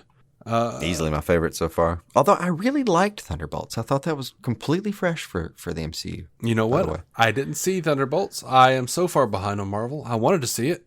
Ooh, let me give you my one-line weird spoiler, not spoiler about it. Thunderbolts that was good. Sure. I don't care. Here's a quickie weird review of it. The score is so good that I realized it's been several movies since I realized there was a score. Okay. You ever had that moment where you're like, oh, there's music in these. I borderline forgot. Because it didn't stand out until this one. I hadn't thought about it. But now that you mention it, the last time I remember thinking about a score was probably No Way Home when they hit some of those Elfman notes with when Toby popped out. Yeah. And then maybe before that when they hit those Captain America notes when you hear them go on your left and like Endgame, Yeah. I haven't thought about the score of Marvel shit in a long time. No, it's been a minute since I actually heard. No, that this is relevant to Superman here. So Thunderbolts though was the first time in a minute that I can recall at least where in the MCU I was like, I want to hear that song again. Mm-hmm. But yeah, Superman. This one has a couple of tracks like that early on. Yeah. Which, funnily enough, this score seems to be basically, and it's kind of front loaded with like a couple of themes that were new and stuff that I was like, God damn, cool groove. I want to hear that. Yeah. And then like the second half is just variations of John Williams, and I'm fine with that. Mm-hmm. I feel like half of the score when I go look at it will be that. Yeah. That's one of those things where you kind of know with Gunn going in, there's a pretty good chance that this TV show and or movie is going to affect my Spotify algorithm. Well, it has mine drastically so far. Yeah, like I will wind up. I mean, I'm saying that past tense. I'm already in the moment. Yeah. DJ X has been thoroughly confused by James Gunn in my life. Probably. Well, he did. I sent you these. I don't know if we talked about it. So Gunn did playlists on Spotify for each character. Mm-hmm. Have you listened to those? No, I've held off so far. It is interesting. I'm trying to like parse out my content so I can get a little high a couple weeks in. You know what I mean? Sure, understandable. Like I'll get to that. My wife's going out of town this coming week, and I'm going to be kind of down, so I'll probably start hitting that up. I was craving some new music, and I thought, well, if Gunn's picked this playlist, there's probably going to be like a couple artists in here that I'm like, oh, that's neat. Mm-hmm. Sure enough, though, yeah.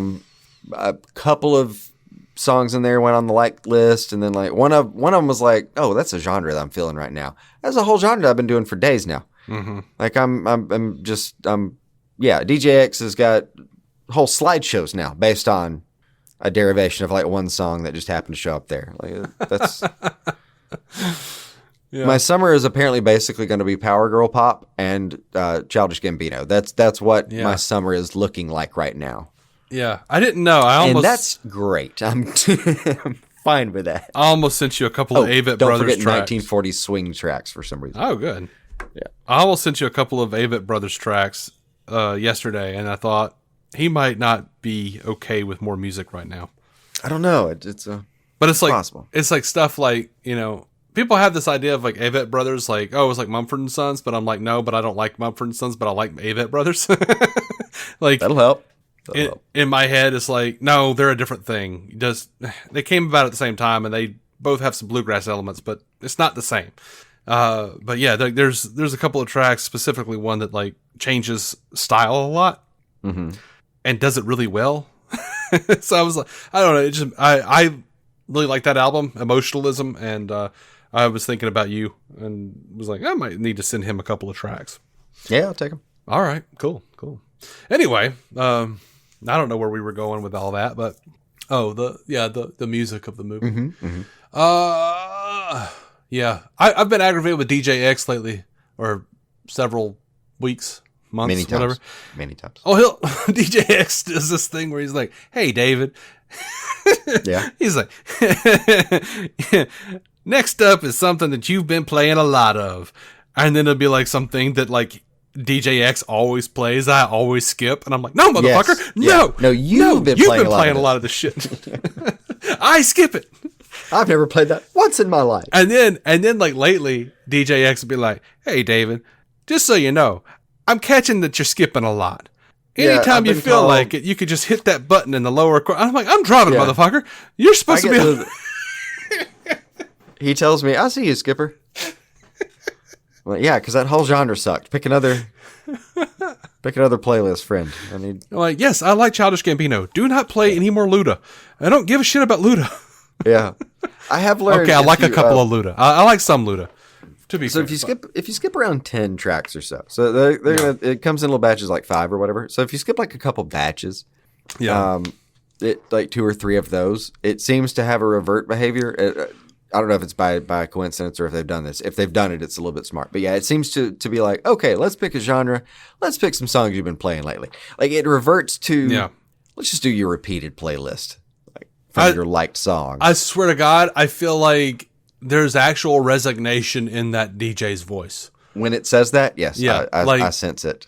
like I'll skip like three like segments entirely because I'm just like, no, I don't want to hear, you know, I don't know. I can't think of a good 2018 most liked songs, for instance, for some reason, right this second. Well, and also like we'll grab a hold of stuff that my wife listens to that I just don't care about at all.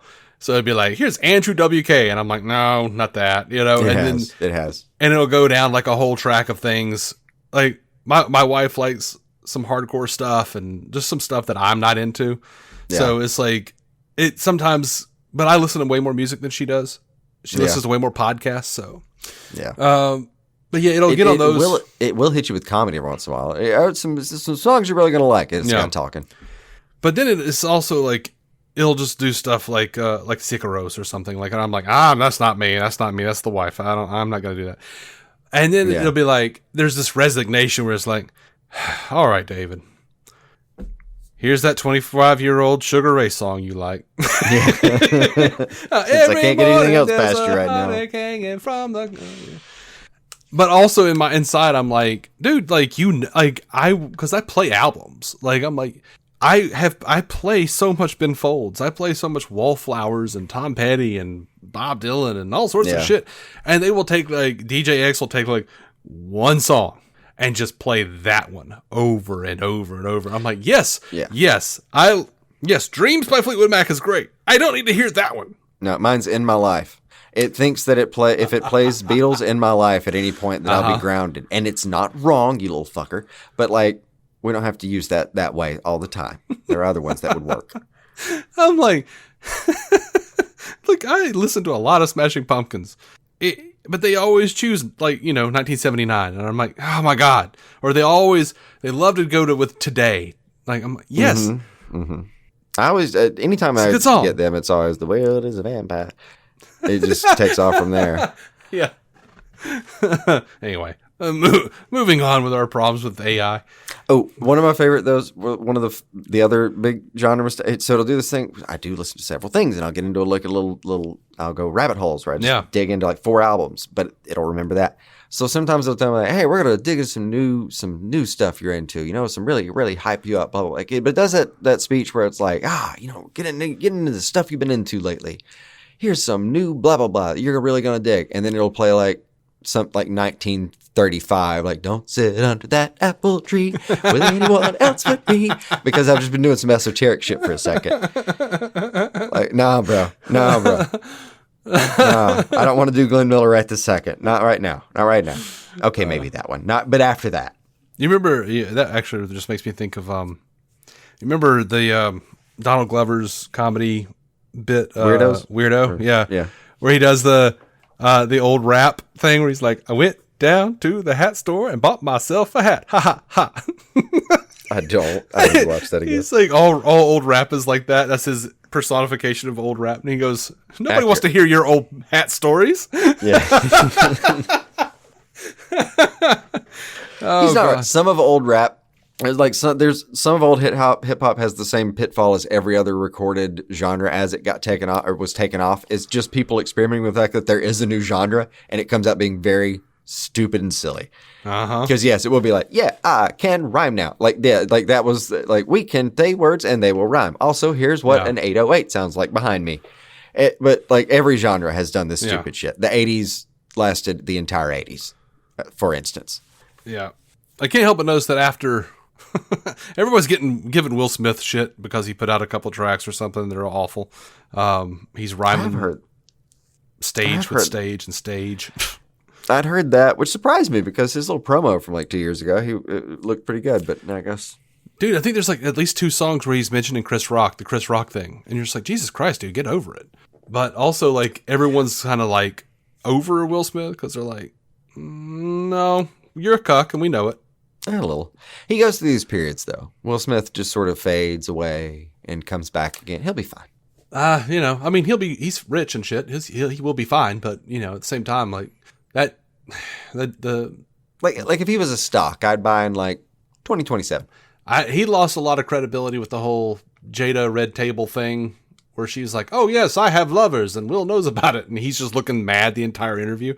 Yeah. And then the Chris Rock thing happened, which I'm pretty sure was a direct emotional response from all of that with the with like, oh yeah, publicly I've been made a fool. But like kind of digging into some of the Jazzy Jeff history of it all and everything, I'm like, I kind of noticed that like the last ever since Jazzy Jeff hasn't been working with Will Smith, it's just like 2/3 of Will's raps are just him going ha ha, and they're just bad. They're just bad.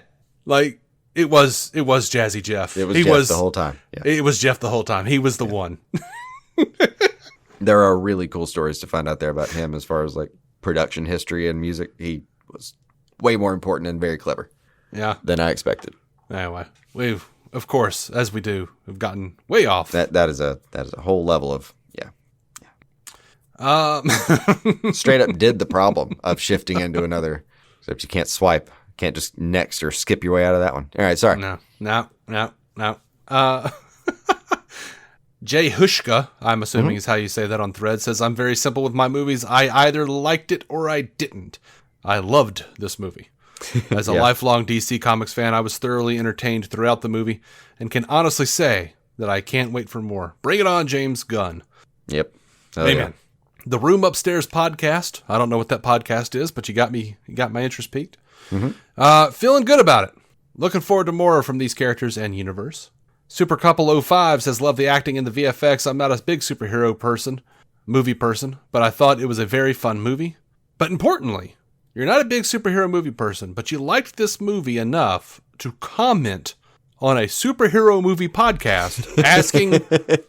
That just speaks to how good the movie is. I think it does. I think it speaks to the fact that people are just enjoying it for the sake of it. They're just excited about it. Yeah. There's been a lot of GA just, hey, how is it? It's good. Just go see it this time. And people are like, yeah, that's what I've been hearing. I think I'm going to. Yeah, they should. Like... J2 Suave says, fire emoji, fire emoji, fire emoji. Yeah. That's I mean. It's a lot of fires. Man, you don't need words when you got those kinds of emojis. And yeah, that is how that went. Yeah. Yeah. And those rhymed. Yeah. Scribbly Comics Owen on Threads says it was very good and we had a blast watching it. Vorzatalia 1921 says it's awesome and I don't know what those emojis are, but there are 3 of them. B. Michaels says, I'm feeling great. It was everything I hoped. I'm going to see it again. Monkey FU74 says it was pretty damn good.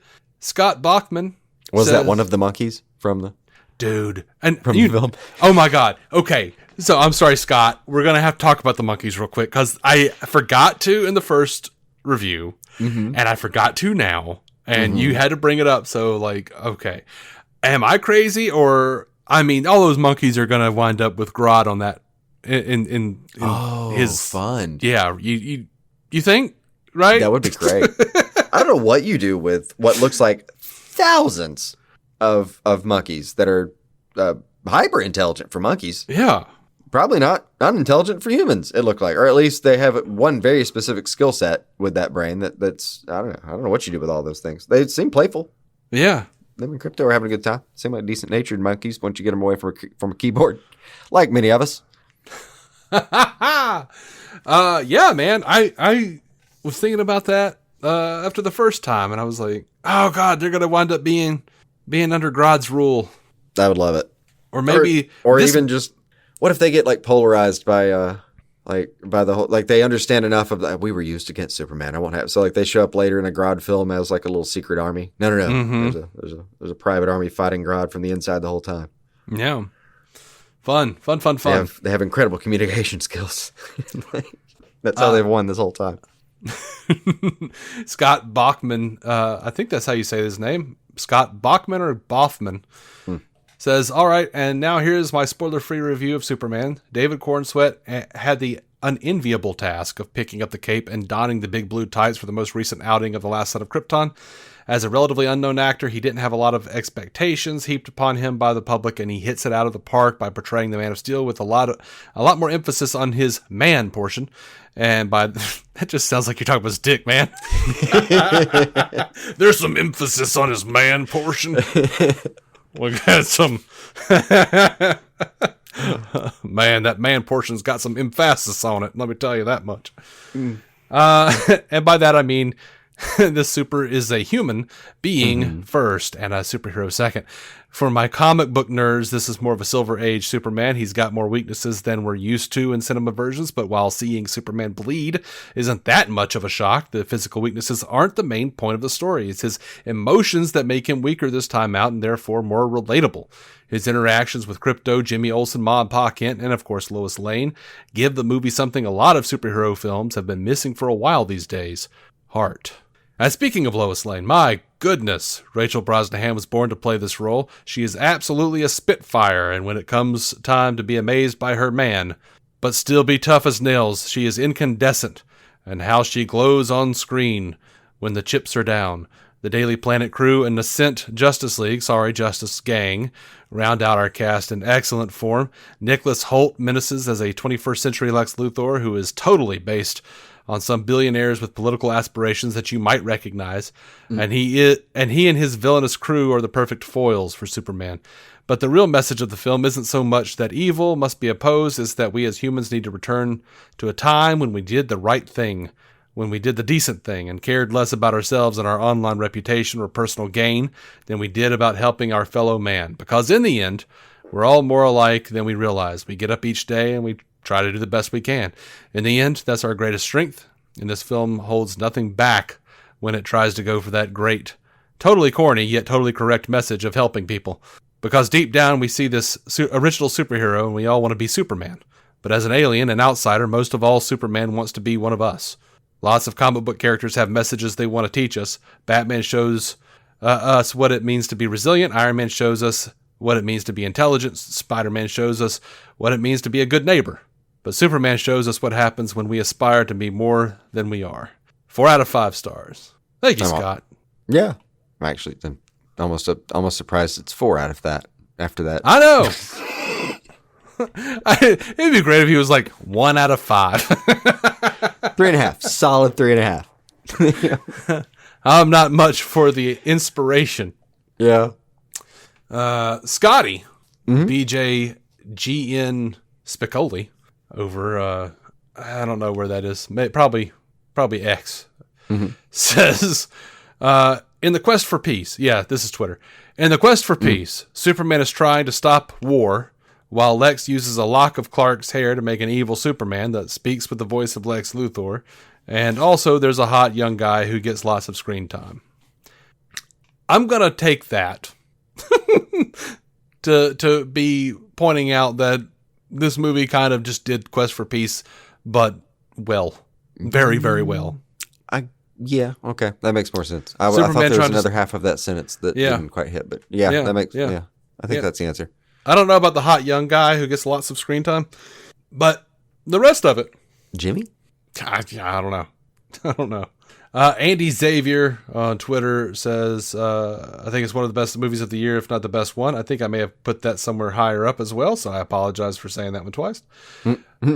Jake at Buster Beyond on Twitter says, 9 out of 10, even better on second watch. Not perfect, but I think the castings, characters, actions, 99% of the visuals, and the pure epicness of the score and sequences are spot on. Can see if the pace didn't work for some, but I was locked in all the way. And here's the thing. I'm not trying to pick on you, man. I'm not trying to pick on you, Buster Beyond, Jake. I'm not trying to do that at all. But I've seen a lot of people say, "Well, it's not perfect." No movie is perfect. Yeah, technically, from a technical perspective, no movie is perfect, and there is something except the two that we always name. But they're not perfect. Like those, they're perfect in their imperfectness. Like I see their little incongruencies, and I go, "No, I love this movie." Yeah. I like to farcically believe that those actually hit the 100% mark. Yeah. Here's the thing, though, is I somewhat kind of feel like we as a society need to move beyond the qualifier portion. You feel like it's not perfect, but that's obvious. Let yourself enjoy the thing. Yeah. But I mean, I'm saying, I'm not picking on the guy, because I do it too. We all do it. No, that's pretty much what we do. That's borderline what we do with everything we look at. I know. I hate it. How we operate. Well, we know as a society, as soon as we say something, we like something, and just don't bring up a bad thing, that like someone's gonna be like, "Oh yeah, right. Well, remember this?" And you're like, oh, "Fuck, okay." Yeah, it's such an internet reflex that's baked in now that I don't know if it can be completely undone. To what extent it can.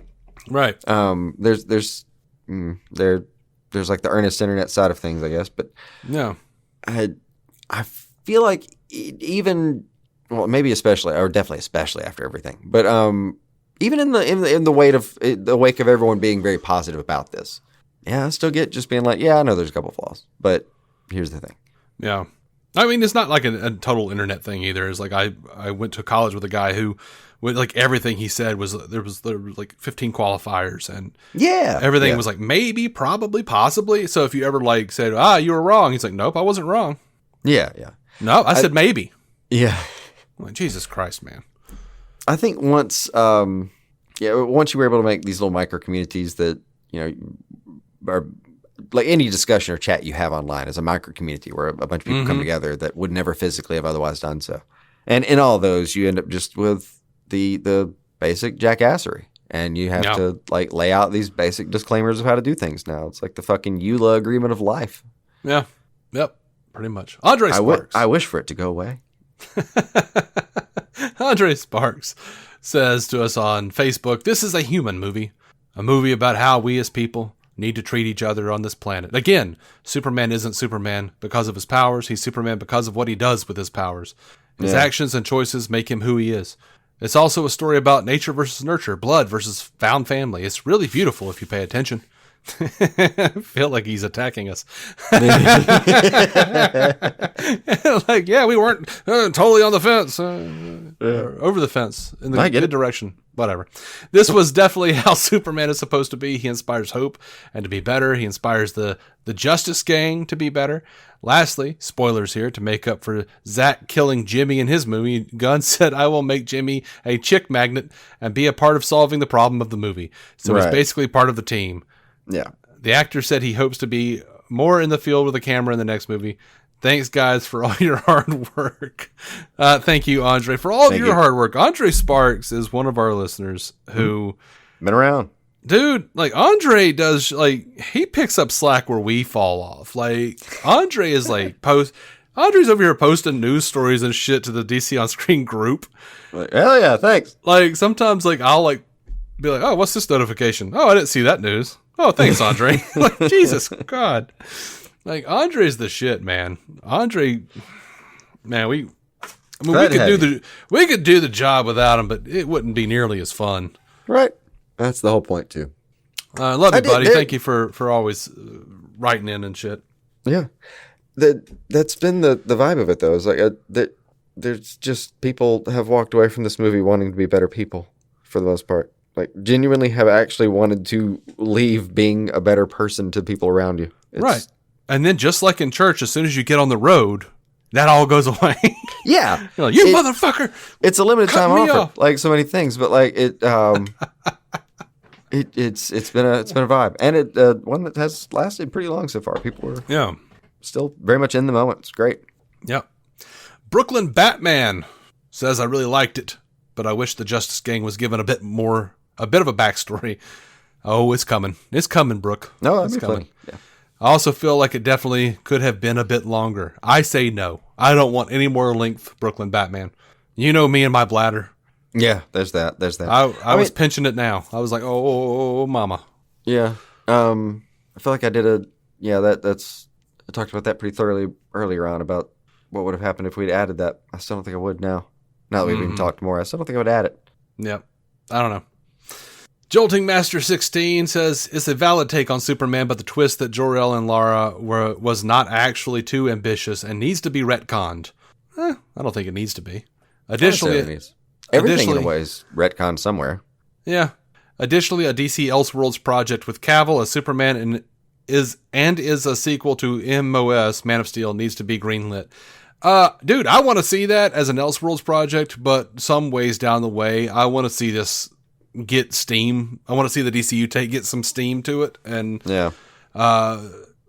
a few years down the line, maybe we can get like something with Zach and Cavill and everybody come back for a minute. But I don't know. Yeah, I don't necessarily think Jor-El and Lara need to be retconned, but as far as this take is concerned, but I do think I like the idea of Zod kind of forcing their hand on that one, Right. and that's kind of a cool notion. Did you also have a moment, right, just at the last second, right before Ultraman takes his mask off? I thought, well, if they're gonna do it, now's the time.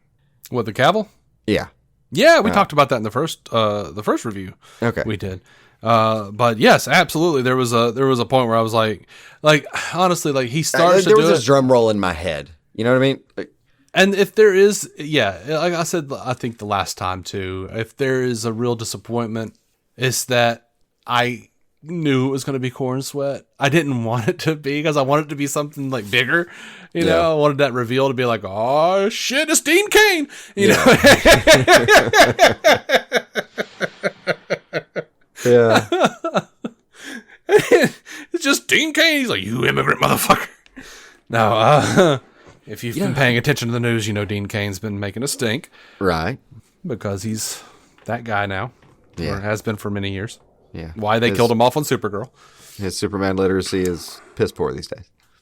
I mean, his Superman literacy in regards to his own Superman. Like, that clip has been circulating about how they tackled the immigration thing on his show too. Yeah. He's like, man, motherfucker, you just forgot all that shit, didn't you? Yeah, You it's just bad. forgot that shit. It's a rough situation with him. I've enjoyed the memes that are just I sent you a couple. Yeah. You're great. You're great. Not you. You're great. You're great. You're great.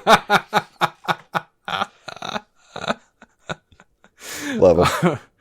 Our buddy Pud333 over on Blue Sky says Superman is a very good film. DC finally has its modern, all-ages, family-friendly film. That was hard to say, Pud. Jesus, God. There's no edge, no controversy. Just a film about a man trying to be good in the face of repeated failures. Any good faith person would enjoy significant parts of this film, if not the entire thing. My family loved it. My wife called it the most comic book film she's seen. My youngest child loved Crypto, and my oldest told me she gets inspired by good movies. I feel like Pud was kind of cutting at it a little bit though for a second. There's no edge, no controversy. I think there's some. I think there's a little. No, I don't think that's a cut. I've said very close versions of that to people. IRL, like I did that today, where I've told people, hey, so like this is just this. There's no. I said like there's no deconstruction. There's no weirdness. There's no reason for anything. There's no. He's just doing it because it's supposed to be done. That's it. You're not going to see anything weird. It's just the good version. You just have to go do the thing. You're not going to be asked to do any mental gymnastics about it. Mm-hmm. So, Pud's got more detailed thoughts, though. Mm-hmm. He says, I agree with you, Dave, that between Superman 78, Man of Steel, and Superman 2025, somewhere in there is the perfect Superman film. This film does some aspects of Superman really well, some not so well, but it doesn't do any one aspect great. I have shifted away from my initial feelings that 78, Man of Steel, and Superman 25 were somewhere in between. There's a perfect Superman film. Like, seeing it this time, I feel way more that this is pretty damn way closer perfect to what you really wanted. Yeah.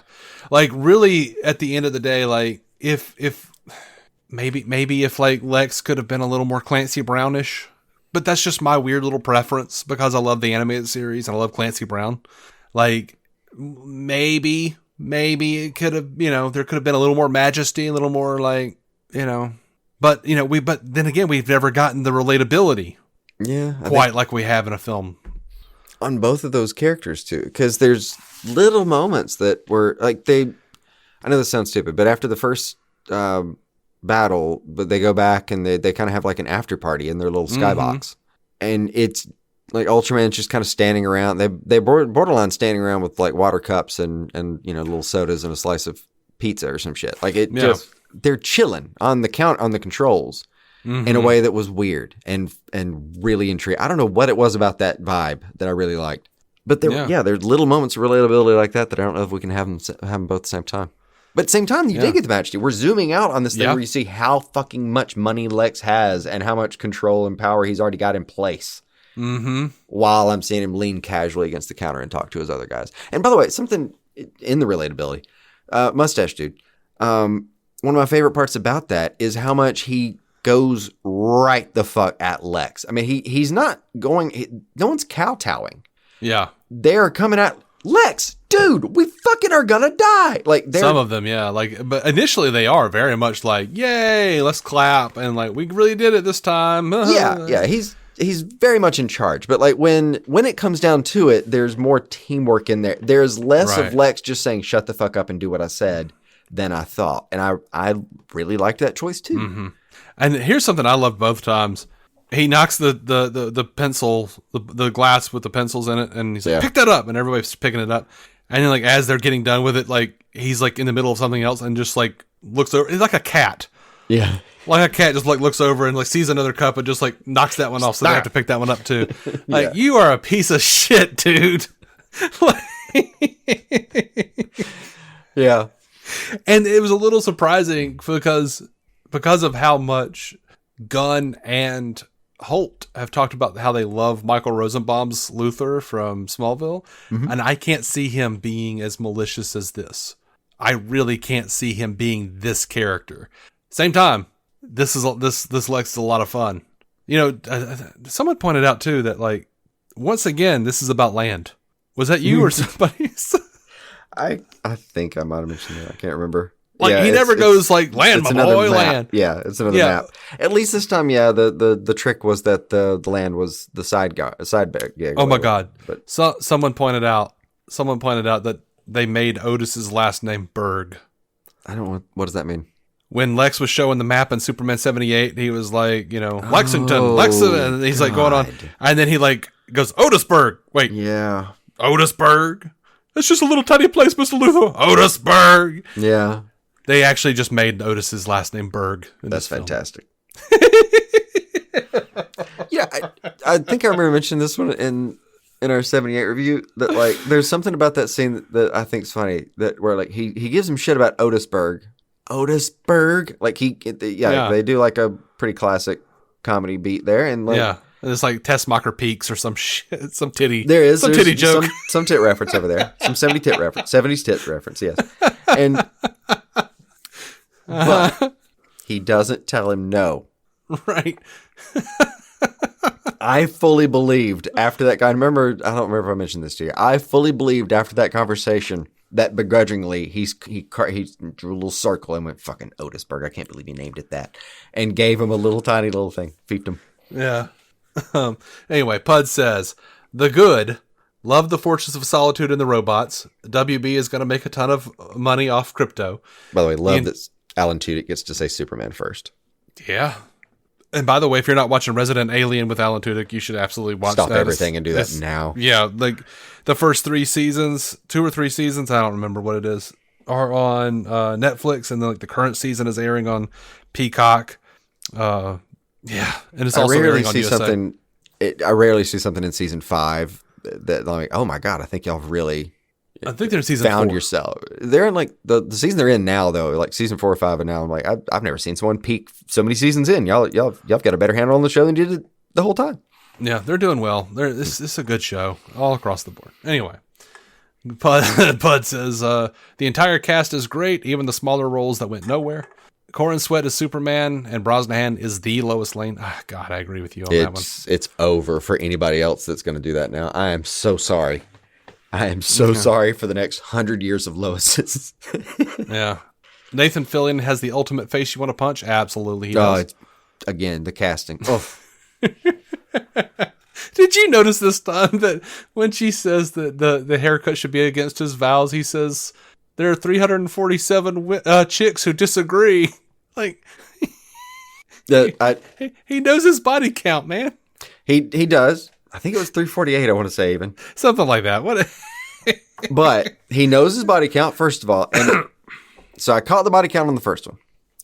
What I noticed the second time, though, that's even better, is that as he says the body count, you look over at Mr. Terrific, and he does this thing with his hands where he throws his arms up. Uh-huh. Like, he does the gesture says, one, you know the body count, and 2, you're shouting it at people. Like there's so much. He is so fucking mad at that crew. Yeah. They are so fucking incompetent all of the time with him. It's great. Yep. Oh, Pud says action was much better than I expected. The film draws from all aspects of Superman. Loved how sci-fi it was, leaning more on fantasy than science. Yeah, okay. Oh yeah, I can get behind a lot of that. I really enjoyed seeing his powers in full bloom. Absolutely. The not so good. Because this film is a universe terraforming bomb in one film, where it just drops you into it. Yeah. Many of Superman's Daily Planet cast get sidetracked. I did feel like that on the first viewing. Pud, yeah, as you well know, you are a listener, and I felt like that way less this time. But even disagreeing with Pud here, the way he says this, the film is a universe terraforming bomb in one film. God, I got to give it to you. That's good. Well put, man. That's funny. I still don't even know. I don't know anything about those people still. Like why they're there. It's a crew, and I think the existence of the crew for the movie is absolutely integral. So the fact that the crew is there, required, and the fact that crew feels like a nice crew, did everything you could have. But I don't even know who some of them are. Mm-hmm. Other than I've heard the names before, you know. Yeah, like Ron Troop. Okay. Yeah.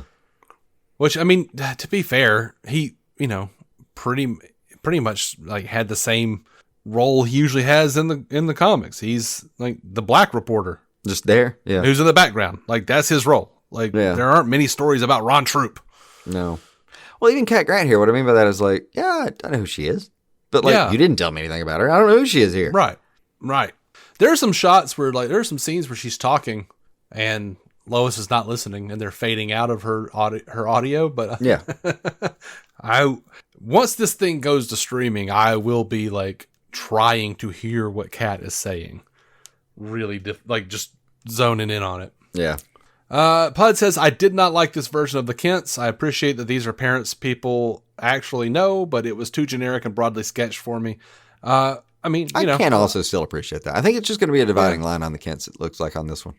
Yeah, it's got to be, to me, it's nice, like, for there to actually be, like, Kansas farmers who aren't perfect looking and who don't have, and who have a Southern accent, for Christ's sake, for once.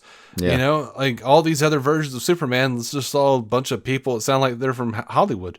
Yeah. It's like, I don't know, Clark, maybe you should have let him die. Yeah. They're all John, like, really light John Wayne impressions. Damn it, Clark, you can't go out to the football team. Right. Back when I was on the Dukes of Hazzard, we didn't do that sort of thing. Everyone's been doing the same 50s farmers movies, for 6 years now. Yeah. Pud says, way too much exposition. I felt like I was reading a Scott Snyder comic book. Oh, you're talking to the wrong guys.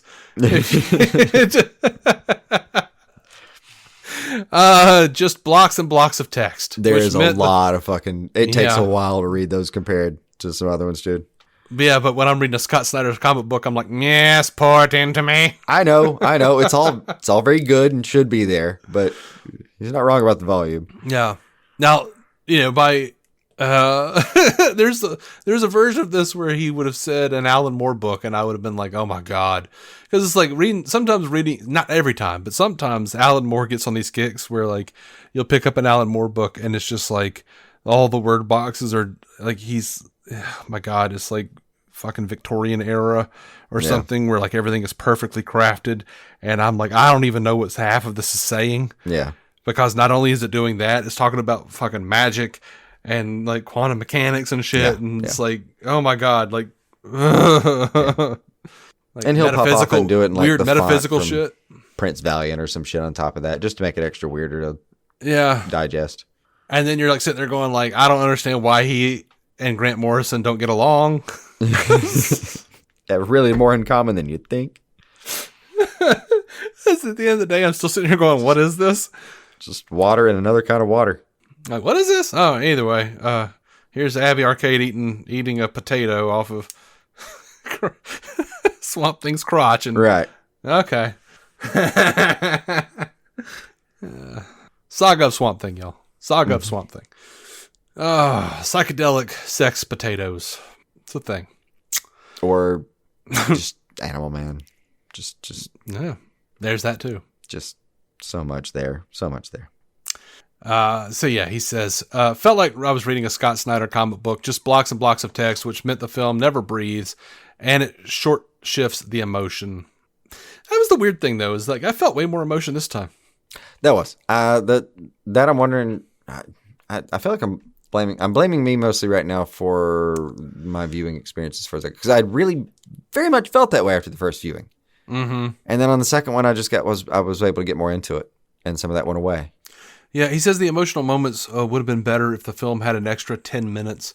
Maybe that's true, but also, like, it does really benefit from a second viewing, Bud. I don't know. It does. I don't know why it does, but it does. Well, in the second one, all those little moments of exposition where I wasn't. My problem is that while I'm hearing exposition, but I couldn't pause the comic book page to read all the Scott Snyder this time, So it messed with my sense of the timing heavily. Mm-hmm. I don't know if it does anybody else's, but it does on mine, I think. So like when I'm hearing that, I would like go into time dilation almost, trying to just quickly go to like, all right, what does that mean for this whole universe? Like I'm just trying to read the whole map at once. Yeah. I couldn't always bounce in and out, I don't think. But the second viewing, when I'm looking at that, I'm like, oh, just that does kind of come and go more quickly than I thought it did. Mm-hmm.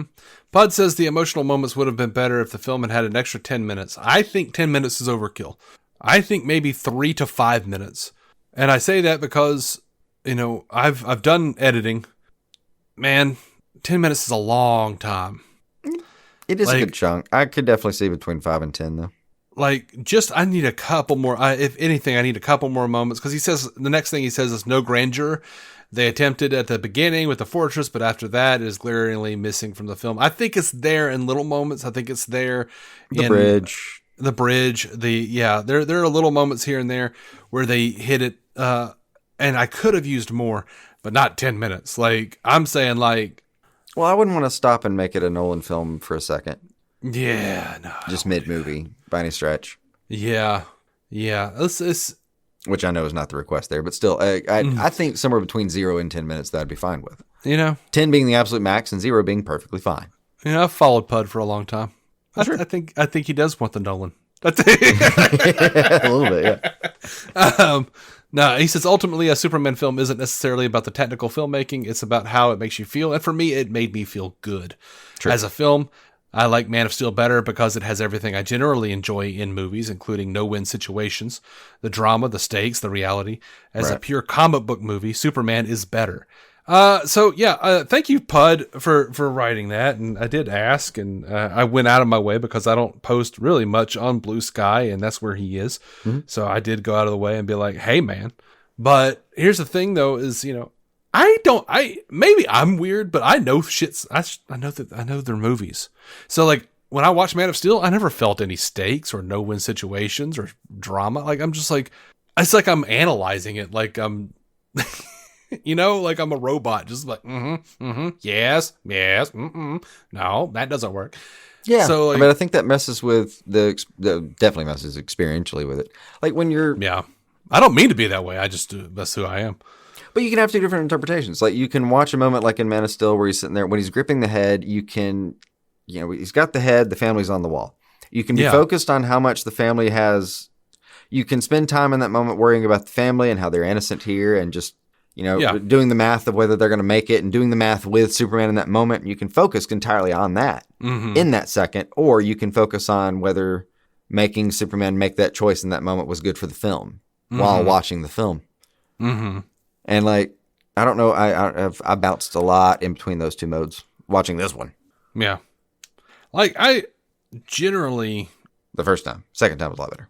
Yeah, I usually need clearing my head though. A couple of times, 2 or 3 times of really watching a movie and getting into it to be like, can I allow myself to feel the emotional beats? Because I'm in some kind of weird analysis mode trying to catalog everything that I can. And it's not on purpose. It's just a weird thing I do. But yeah, I don't feel like, I think, there are things that I like in Man of Steel more, I think, but at the same time, like I was mostly like, especially during that last, I'm weird that way. With the big fight at the end with Zod, I was so bored in Man of Steel. Like as far as a climax fight, this one's way more straight up entertaining. Like yeah. The Zod one it's fun, it's big. It was genuinely entertaining to watch. The special effects he pulled off right there were short of nothing I'd seen at the time. It was incredible to watch. But you pointed out I was enjoying that part of it and watching the spectacle of it, but like you pointed out a few times, it was also at times 2 tiny little dots flying around a broken screen. Yeah. And that, visually really isn't much. But again, I was getting focused on one spot where my head was in one spot, and that was plenty.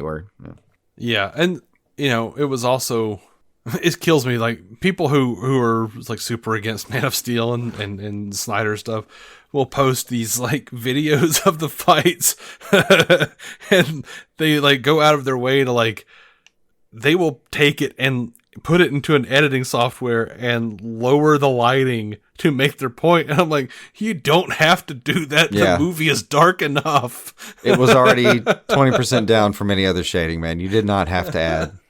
Like, you can't even see what's going on here. I'm like, yeah. And I couldn't when it was the real light level. Yeah.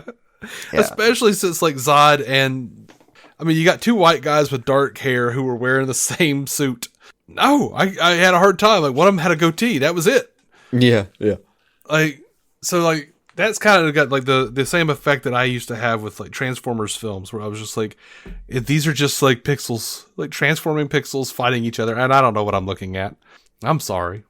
That was a different kind of problem. Like with the Bay, like early Transformer kind of fight, like the one I'm thinking of is like the one in the forest there was so much going on. I could barely. Is any of them like he'll reach over and grab something and hit something else with it, and you're like, was that 7 trees or another whole ass transformer that was in the scene that I didn't know about? Who did he hit with who? Yep. Oh, speaking of, small shout out to the moment that he grabs. You can't get the engineer off your hand. Well, hit somebody with it.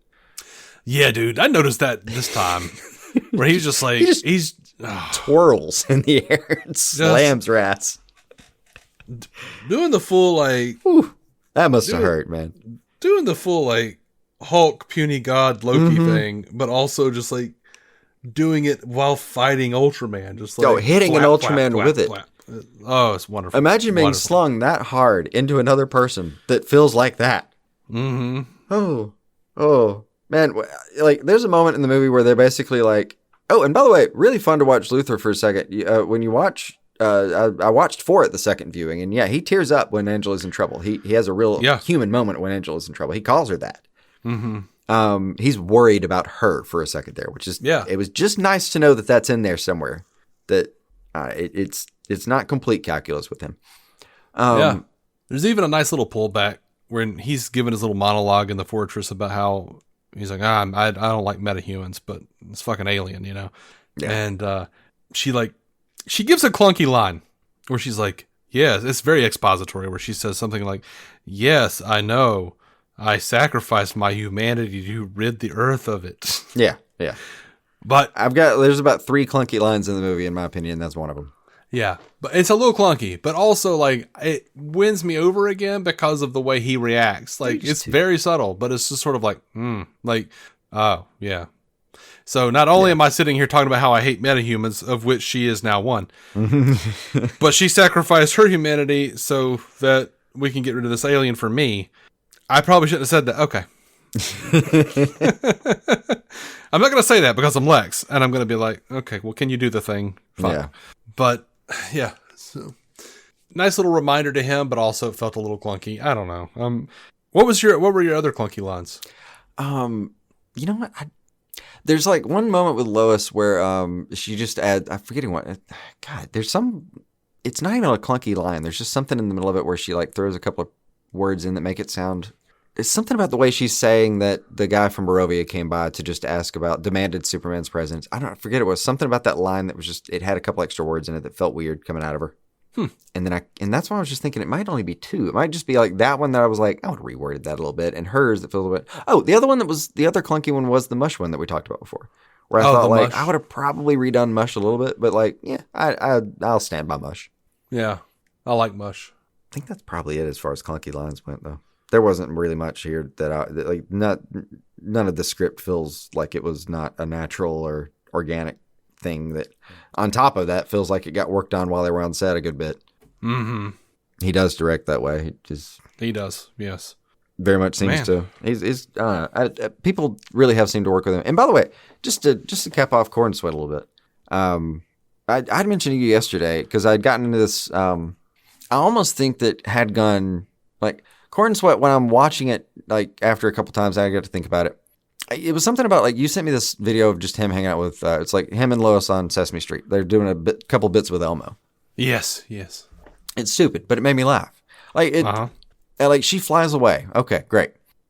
I watched it like 2 or 3 times because the look on Corn Sweat's face is so fucking good comedically. Like really go back and watch that if you haven't. It is genuinely great comedy timing in his face right there. I was like, oh, okay.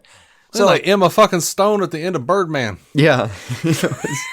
He does a full surprise reaction. But it's just genuinely good. He's acting with a fucking Elmo. Yeah. I was taken by how much how hard he leaned into that joke. And I thought, you know what? That's actually kind of special. Dude's 6'4", he's very handsome. Wonders End, he looks like Superman. And then to find out that he actually has this much heart, and like he shows that way on screen, that he could apparently pull a movie from nothing, having no name that any of us really knew about. If you're James Gunn, at some point, you must have thanked your fucking lucky stars this dude showed up. Mm-hmm. Like, I don't actually know. We were all confused. We didn't know who he was. But now I can't imagine it doing it any other way. Yeah. By the way, I would love to see an independent film where Henry Cavill, David Corn Sweat play brothers. Mm-hmm. And they can even have they can have a conversation about, their deceased father and have like Christopher Reeve in the picture. Like that would be such a fantastic little thing. Mm-hmm. Like, I don't know. I need to see, like, yes, we've gotten confirmation that everybody's like on board with Corn Sweat and that there's no bad blood between Cavill and Corn Sweat, and even the Reeve family, it was deeply on board. But they look so similar. Yeah, I mean, I kind of want to see. I want to see some role where they're not playing Superman, either one of them. They're just some little independent thing in between big movies.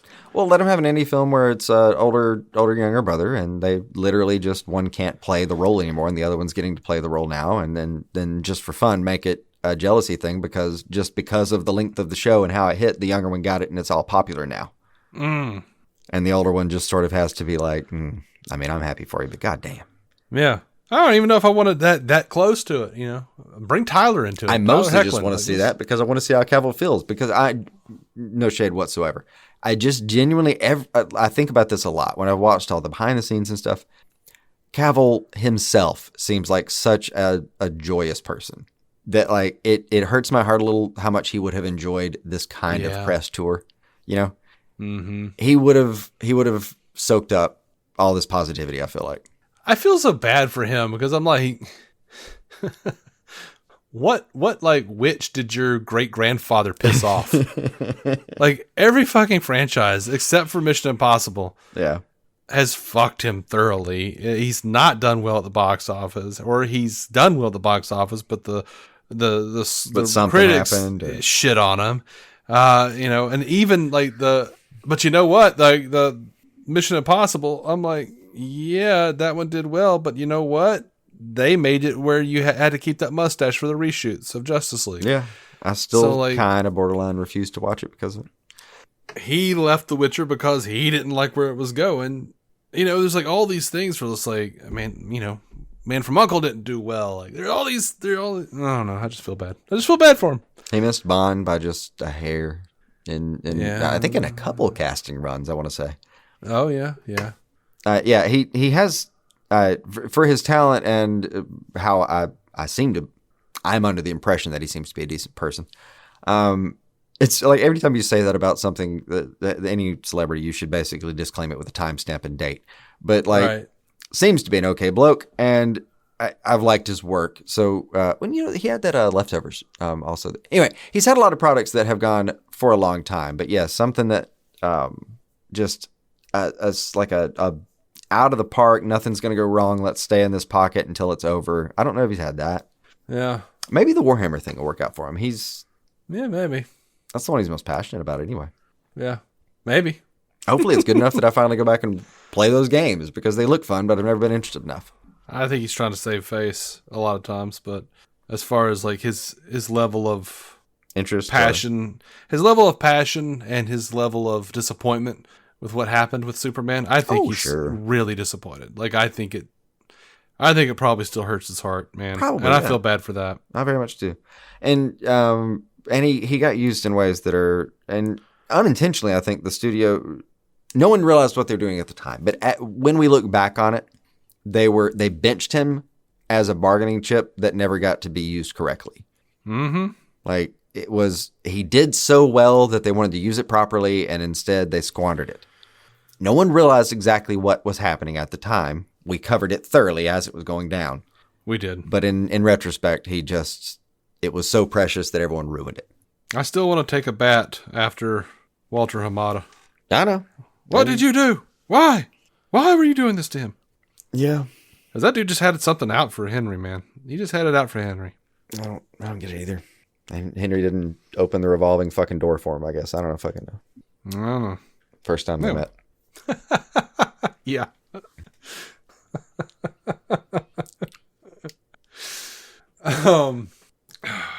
Maybe he had like a cut or something on his arm, and he was like, "Man, I hate abrasions." And then Walter Hamada heard him say, "I hate Asians." Right. Yeah. And maybe it was something like that. Like he just like heard a thing in the background and was like, "Oh, son of a bitch, we're not doing Superman ever again." Yeah. And the first time he ever brought it up to anyone was last week.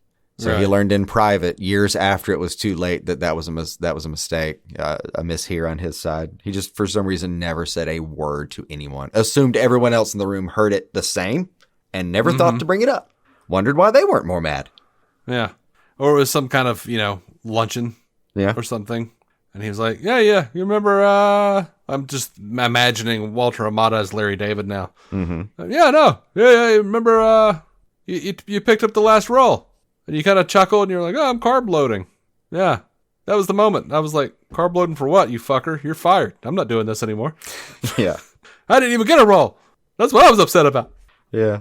You're Superman. You can't even tell that the head of the studio didn't get it. Okay. It's gonna be something dumb like that. Yeah. Or it might have just been fear, oh, we're not gonna. There's no way to win with Superman. Too many people have too many opinions, and I'm just not going to deal with that. I'm just not going to deal with it. I think there was, to some extent, to give Hamada even the slightest glancing possibility of credit, after it was ruined, which did happen about the time that Hamada-versed everything. Like it was spoiled on the vine already. Yeah. So you had to divest, and like that was a better plan in some ways.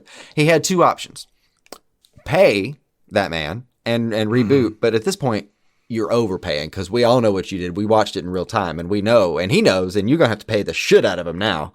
Mm-hmm. Or go around him, and he tried to do the second one. Mm-hmm. And that, like so many other things, was a mistake. Oh, look, Aquaman made $1 billion. We can get away with that. Yeah, we'll do it with the side characters. Fine. No, man. Wonder Woman got real close. We'll hit Wonder Woman. We'll do Aquaman. Yeah. But when you really track the trajectory, and I think it would be fun to do sometime, when you really track the trajectory, I think the interest, the box office on those films is directly going to be, it's going to correlate directly to how far or how central that movie is from the continuing story. It's just going to be that simple.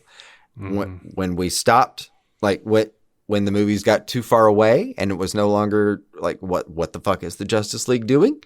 Interest waned, and then when the whole thing collapsed, interest waned and everything altogether. Yeah, it did. But, then again, remember, Aquaman came out after Justice League. Yeah. But it was still going to be like part of the universe, and then you could just see it in the momentum. So, like, Justice League damn near flopped. It didn't do well. And then Aquaman did way better. Yeah. Like, it's been, like, didn't really, like... Like people forgot how much Justice League didn't do well. Yeah, like it felt like it didn't make sense, like the way people reacted to it. Yeah, it was almost like Justice League was it came out in a weird time too because it came out in November 17th. Like I don't think Zack Snyder and his issues and everything surrounding that, and Joss Whedon and all that. I don't think that that doesn't affect the GA. The GA doesn't give a shit. No, not that. I mean, the GA. As really much as I hate to admit it, Rotten Tomatoes has way more effect on it than than who was director and whatever all that happened. Kind of. They're both nichey. Like you both have to have some interest in either for it to matter. And the GA just kind of doesn't. When we're talking about true GA here, it's just passing interest. I know vaguely of these things, and you've never heard. You don't even know who owns the fucking characters. Like, there's no interest whatsoever for you in this. Oh no, it's not a who owns the characters thing. I'm just saying, like, people will just look up, like, and if you right now, like, I typed, is Superman good? Rotten Tomatoes. Is Superman good? Is Superman good? That's what people do. And like, whether you select that or it's Rotten Tomatoes is like on the top, like it comes up. Yeah, I see what you mean. Like, so they're like, oh, it's got a such and such rating. They don't care. They don't know. Like, they don't even read all the damn reviews because now they have the little AI fucking like thing at the top that just like summarizes all of the reviews. Right. That, by the way, has already taken over the review part. Like the to some extent, like reviews on stuff like this are just getting like the moment you Googled something, you've AI'd it really at this point, and it's just getting meshed into or all pulled into a central figure as it stands. Like unless you've actually got the app or something, or you're looking centrally for that, or you're actually typing Rotten Tomatoes Superman, I think it's going to get even harder than it already is to get passing information that isn't already kind of packaged for you. By the way, it's not. It shouldn't be indicative of anything. It's a binary system, but it's doing really well on Rotten Tomatoes. It's like 82% with the critics and like 94% on the audience reviews. Cinema Score's got it at an A-. IMDb's got it at like a 7.7 out of 10. It is well reviewed. And it looks like it's tracking very well. Like, word of mouth is really good on this thing. Yeah. On Superman. Yeah, I think I'm going to go see it. Yeah. Again? Yeah. Third time? That's kind of, that's what I'm saying. Like, that's where we are with the hype, though. Is it's been a weird weekend. Like, a week for us, because we saw it on like Tuesday. And some of the embargo was breaking by Tuesday, and like there wasn't good or bad even. It was just trickling out that it was roughly like there was a sense of like, I think y'all are going to like this. And then, but we'd seen it. Anyway, it's only been 48 hours-ish now since we're recording that really, like, the movie's really hit. And already online, I've just seen, it's just a flood of positivity. It's incredible. It's wonderful compared, and this is not stating anything about the actual quality of anything, but when BVS came out, we went to the theater knowing that it was at 27% on Rotten Tomatoes or whatever it was. Like, we knew, or maybe you didn't know. I knew. I don't think I did. I knew going in. I don't remember it at this point. I knew going in that it was a critical pan. Yeah. Like, across the board. And going into Suicide Squad, I knew it was a critical pan across the board. Now, that didn't affect my enjoyment, because I like both of those movies. Yeah, they're both good. And it turns out the critical pan for many of those reviews, it was literally based on not getting enough swag at many of the press junkets. Like, that is a thing that's been said many times. I believe it's true. I've never seen absolute proof, but I know that's a thing. That Warner Brothers did not give swag, and Marvel does. Very much so. It is in the realm of like, it's no, I've never talked to a guy, but it's kind of in that realm of like, I haven't stopped to, because everything around it sounds so believable that I assume that guy's there. Yeah, I mean, well, that was a thing that certain critics said, oh yeah, no, like Warner Brothers does not ply us with liquor. Warner Brothers does not, in many cases, Warner Brothers was so scared of critics, they wouldn't even allow certain press members to come see it. Yeah. And then you embargoed whatever you got once you did see it. Yeah. Then you embargo it. And you're apparently watching it sober with no gifts in your bag. Right. And importantly, it's not about like swag so much as it's important about like amping up the hype. Right. Like getting people excited for a thing. And, either, Warner Brothers should do that, or which I'm feeling like they did this time. Sounds like that went a lot better. But to take the transactional part out of it, yeah, it's not unlike a studio audience where you have to keep them refreshed and get them out of the heat and the air conditioner when you can, and make sure they're good for the show too. Nobody wants to like go see a movie when they're, sober and without toys. Like it's rough. What are you gonna do? Like, no, but even us, I looked around at this theater, like, oh, do they have any posters? Do they have anything like get me amped up? Like, either they should be doing that, or Marvel should not be allowed to. That's all I'm saying. Pick one. Marvel and whoever else. Yeah. But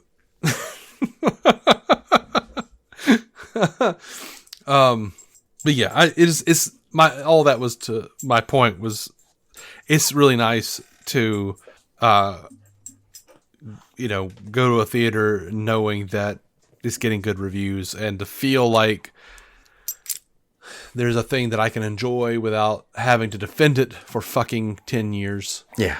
Because I enjoyed Man of Steel and BVS and Suicide Squad, and I'm sick of defending it. Yeah. I braced myself though over like those 48 hours that I was mentioning. I have a sense of peace now. I didn't have 48 hours ago is what I'm trying to get at, I think. Yeah. That was like, okay, let's just see how this goes though. And it's gone fine. Yeah. I'm in the past tense. It's gone fine. Yeah. Yeah. And I was like, after watching it the first time and we did our review, I still needed time to decompress, and my co-host at Star Trek Universe, Matt Carroll, host of MCU Cast, he had been on our show several times in the early days and was very, very not into what Snyder was doing, and I defended against him, and so much so that like he messaged me and he was like, "Hey, how'd you like Superman?" And I said, "I liked it." And he said, "Me too." And I just said, "Good." I was like, I can't talk anymore with you about this. Let's call it here. I'm in my processing phase. And I know that even when Matt and I talk about stuff that we both liked, often he'll find a way to make me dislike a thing. He'll be like, "Oh, I didn't like this part." And I'm like, "Oh, you're right, that's bad." Or, "No, that was good," Yeah. I just didn't want to have any of that conversation yet. I was just like, no, I have built my house upon the sand. Yeah. And my foundation needs to be a little more stable. Yeah. Before I have this conversation. Like, dude, just let the fucking cement set. I'll see you Monday. I'm going to take a long weekend on this one, okay? Yeah, good point. I'll see you Wednesday. Okay. All right. I'll see. I'm like, you don't understand. I've been doing this show for so many years. I need this win. I need there to. It's not enough anymore that I enjoy the movie, because fucking I love Birds of Prey. I love the Suicide Squad. I love 2/3 of Wonder Woman. Fuck that ending. Yeah.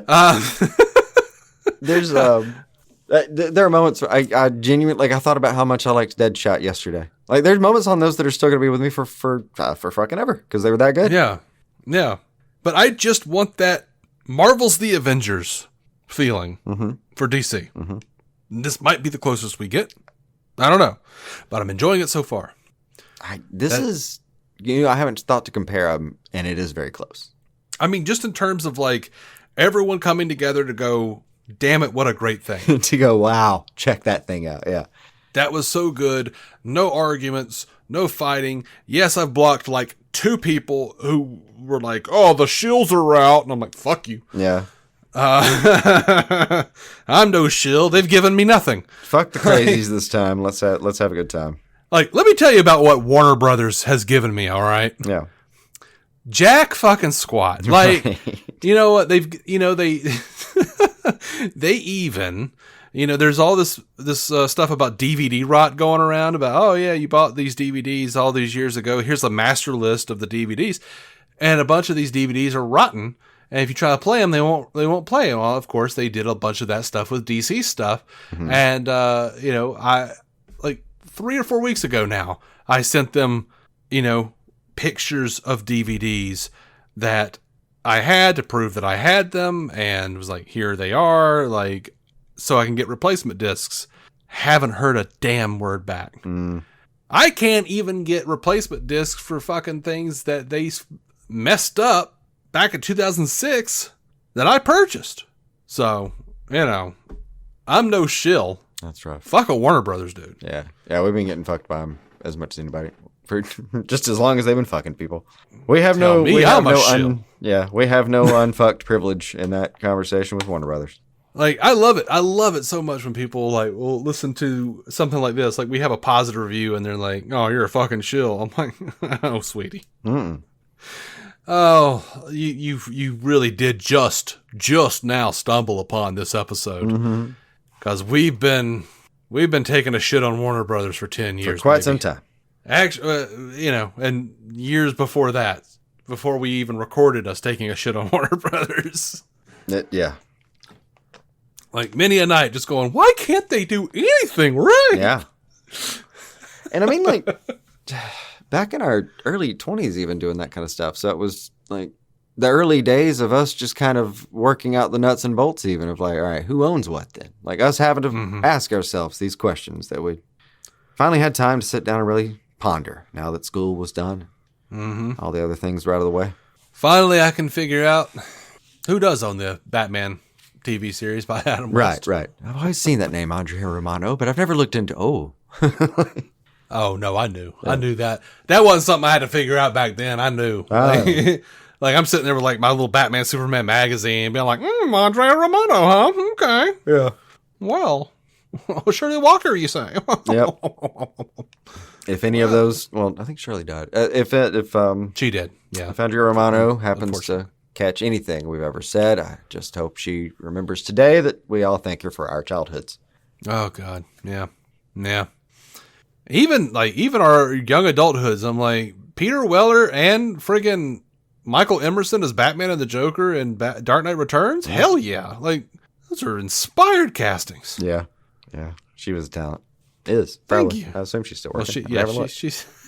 I think she may have just retired. Thought she was getting around that time. I couldn't tell. I couldn't remember. Getting around that time. Surely. Anyone who at this point, if you worked on BTAS, even young, you've got to be like looking into the eyes of whether you're going to tap out. Yeah, I think we talked about it on the show, but she retired in 2017. Okay, so that's why Tomorrowverse sucks. There you go. No, it's not that bad. Anyway, that's all with PVAC I got. I don't know. Was there anything else you want to talk about? Superman? I don't know. No. I found myself. I'll give you a wrap up question, I guess. It's been a long time, but after having seen that, how do you feel about doing this all again? I guess. What do you mean doing this all again? Start a fucking universe. I'm here for it, man. I'm excited. I feel like we are, because we were pondering our very existences a week ago. We were. Look, man, it's just been too long since Peacemaker. We had Creature Commandos kind of give us a little buoy. Yeah. But you know what? Now, like, Corin Sweat said something that may have made a bunch of people think that maybe he's on Lanterns. Like, he made some comment about, like, oh, yeah, I'd love to be on some kind of R-rated thing, like Lanterns or something, like something, like, tonally very different, where they're dropping F-bombs. Yeah. And I'm like, why would he bring up Lanterns? But then, like, I know that there's supposed to be, like, a big guest star or something popping in on Peacemaker, and I'm, like, pretty sure it's probably Corin Sweat. We've got Justice Gang on Peacemaker coming up. Sean Gunn's Maxwell Lord is going to be on Peacemaker, and that's August. That comes out in August. Yeah, that's only a second away from now. Yeah, and there's a Fantastic Four to keep you occupied in the meantime if you just get bored. Absolutely, there's a Fantastic Four, and I won't get to that, but not probably in theaters, but I won't before then because we're gonna go on a trip in a couple weeks. That's the weekend that movie comes out, so I don't expect to see it, but yeah, it'll be like after my bet is I'll get to that after Peacemaker. Just looking at it realistically. Yeah. And it's not out of any malice that, or anti-Marvel anything, because I love Marvel and I wish I was caught up, but I'm just not. And I feel it's like so many things. There are moments where I'm still caught up, but there are moments where I could tell you, like, if you could just give me a thumbs up, thumbs down it, like, Yeah. wish you were caught up for this. You'll be okay. Don't worry about it. Kind of style. I mean, I comes and break goes. the rule. I break the rule. I don't know if it's autism or what, but I've got something in my head that tells me I can't watch this shit out of order and I can't skip. But I did break the rule for Deadpool Wolverine. Oh, Because I just fucking had to. And it was worth it. Had to, and it was worth it. It was Totally worth it. absolutely worth it. Yeah. Every once in a while, I just like something will come out and I'm like, damn it, I can't devote 48 hours to just watching Marvel TV shows and movies that I've missed out on. Right. Tempting as that may be sometimes. I'm sure they're not going to mention, that Daredevil season in Fantastic Four. I know it's a different universe. I know. I keep up with it enough. Yeah. But I'm still mad at the Marvel people for, like, the Marvel fans for, Eternals as well. So I'm like, you didn't go out and support this movie, and it was good, damn it. It was Eternals good. was good. It was. I agree.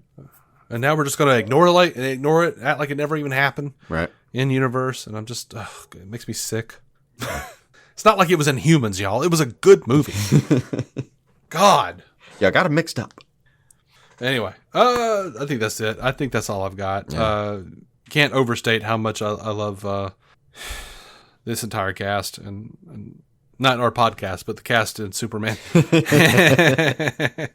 And all of us that have gathered here.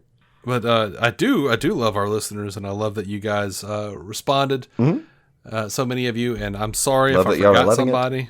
Yeah, dude, and I'm sorry if I forgot somebody. And there's been a lot of feedback across a lot of different platforms over the last several days, and I even thinking about it now, I'm like, shit, I don't think I gathered anything from TikTok, so who knows? Mm-hmm. But we'll see, and we'll be back soon with more. Like I said, I've got a whole news episode lined up, but look, man, I don't know. I was just like, why don't we just do another episode with our second thoughts? It's not entirely out of pocket for us. We've done it before, and I just thought we'll pretend we're savvy businessmen and milk this thing a little more. Plus. Plus, we gave Black Adam 2 episodes, for fuck's sake. We should at least give a good movie 2 episodes. I kind of forgot about that. That just sort of happened. Well, we did like a first thought spoiler-free thing or something. I don't know. Yeah, and then we did another one. I was shocked. I was like putting together like a playlist of our reviews for Spotify just for people to find and for me to post on our website instead of me going through and trying to find I don't know, whatever. Anyway, technical bullshit grunt work stuff. But and I was shocked and dismayed to find that we had given Black Adam 2 reviews. That's fantastic. So it just sort of happened organically that way. Didn't mean to. No. But this one was unique for us. I rarely go see something in theater twice. It's extraordinarily rare for me. Mm-hmm. Definitely the first time that you and I have ever popped out to see it and then popped out again to see it, to review it again. And right. Worth it. Entirely worth it. This was special. I would be lying if I said that with the coming week and my wife going out of town and how down I generally get when she leaves town. Mm-hmm. You might think maybe I might go out for another round of it. I don't know. I might just need to. I don't know. I mean, look, just if you got to pass a couple times, or a couple hours with something really nice, this is not a bad way to do it. Yeah. Go get you a crypto bucket too. I'm not doing that. Unless you pay for it. Yeah. No, there was a third. There's a bucket with it's I think it's a telephone booth, but he's heat visioning it from the sky. Yeah. Yeah. I want that one too.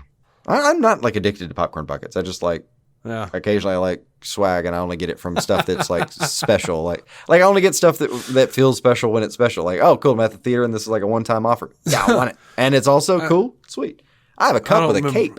I apologize. I don't remember who said it, but I saw someone say something to the effect of, when humanity has breathed its last, some eons later, the aliens will arrive and they'll find the planet just littered with popcorn buckets. Yeah.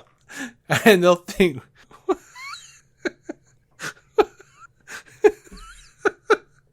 what was their obsession with popcorn buckets? No one will know.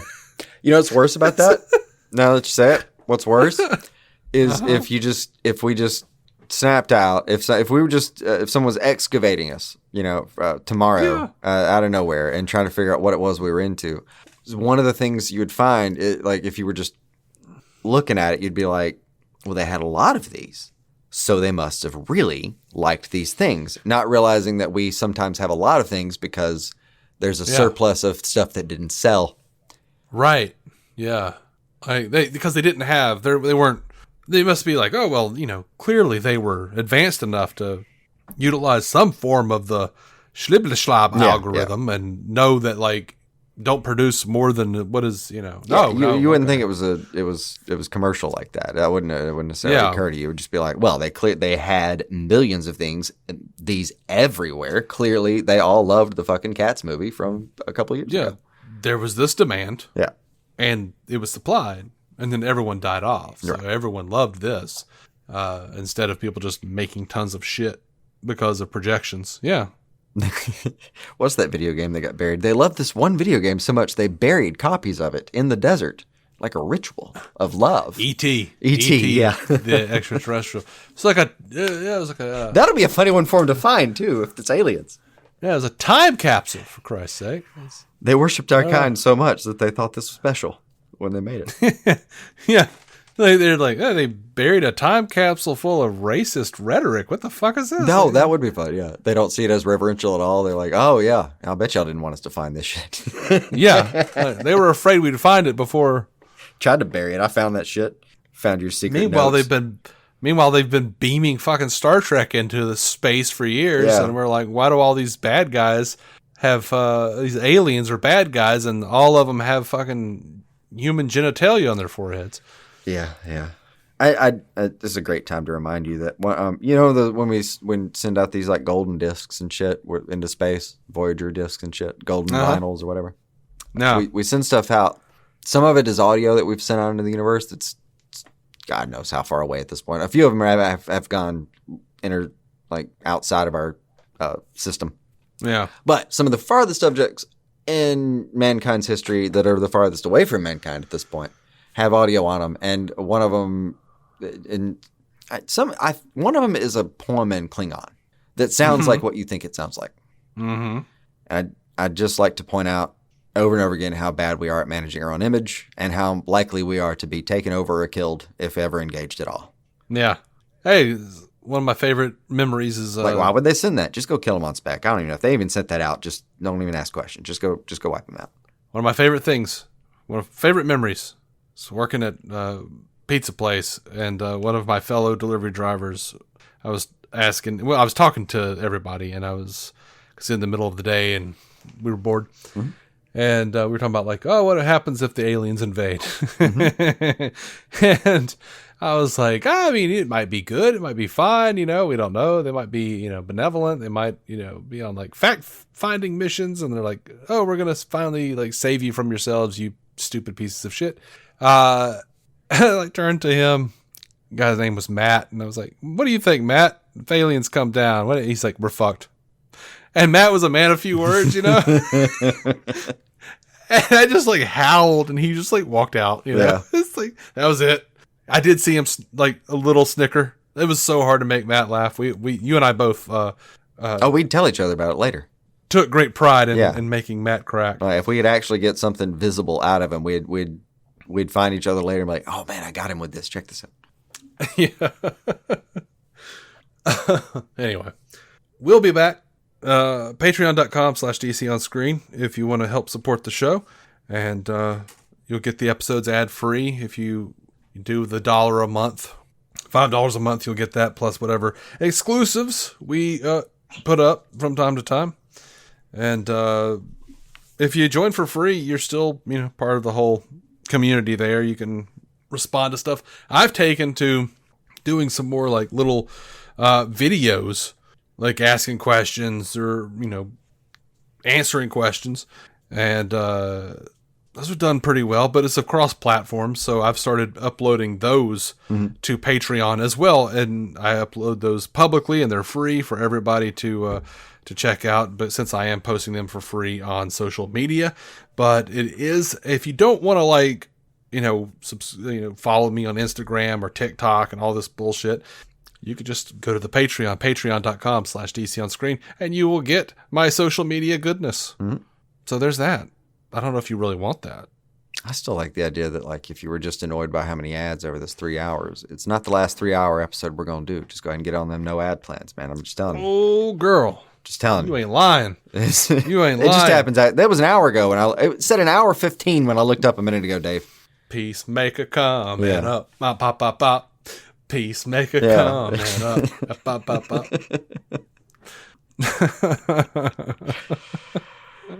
Oh, I really have not even gotten to stop and be excited about the new universe yet. I hadn't even made space for it. I'm excited about it. I'm gonna be when I finally get over the swell of, oh my god, I can't believe we got to see Superman on screen do that. But right now, I'm still sitting on my Superman shirt pretty happily, one of my favorite. with blood from a skateboarding injury, just to prove that I am in fact human wearing a shirt. One of my favorite pieces of feedback I saw, and it wasn't for us, it was just for the movie in general. Someone says in all caps, "The gun don't jam."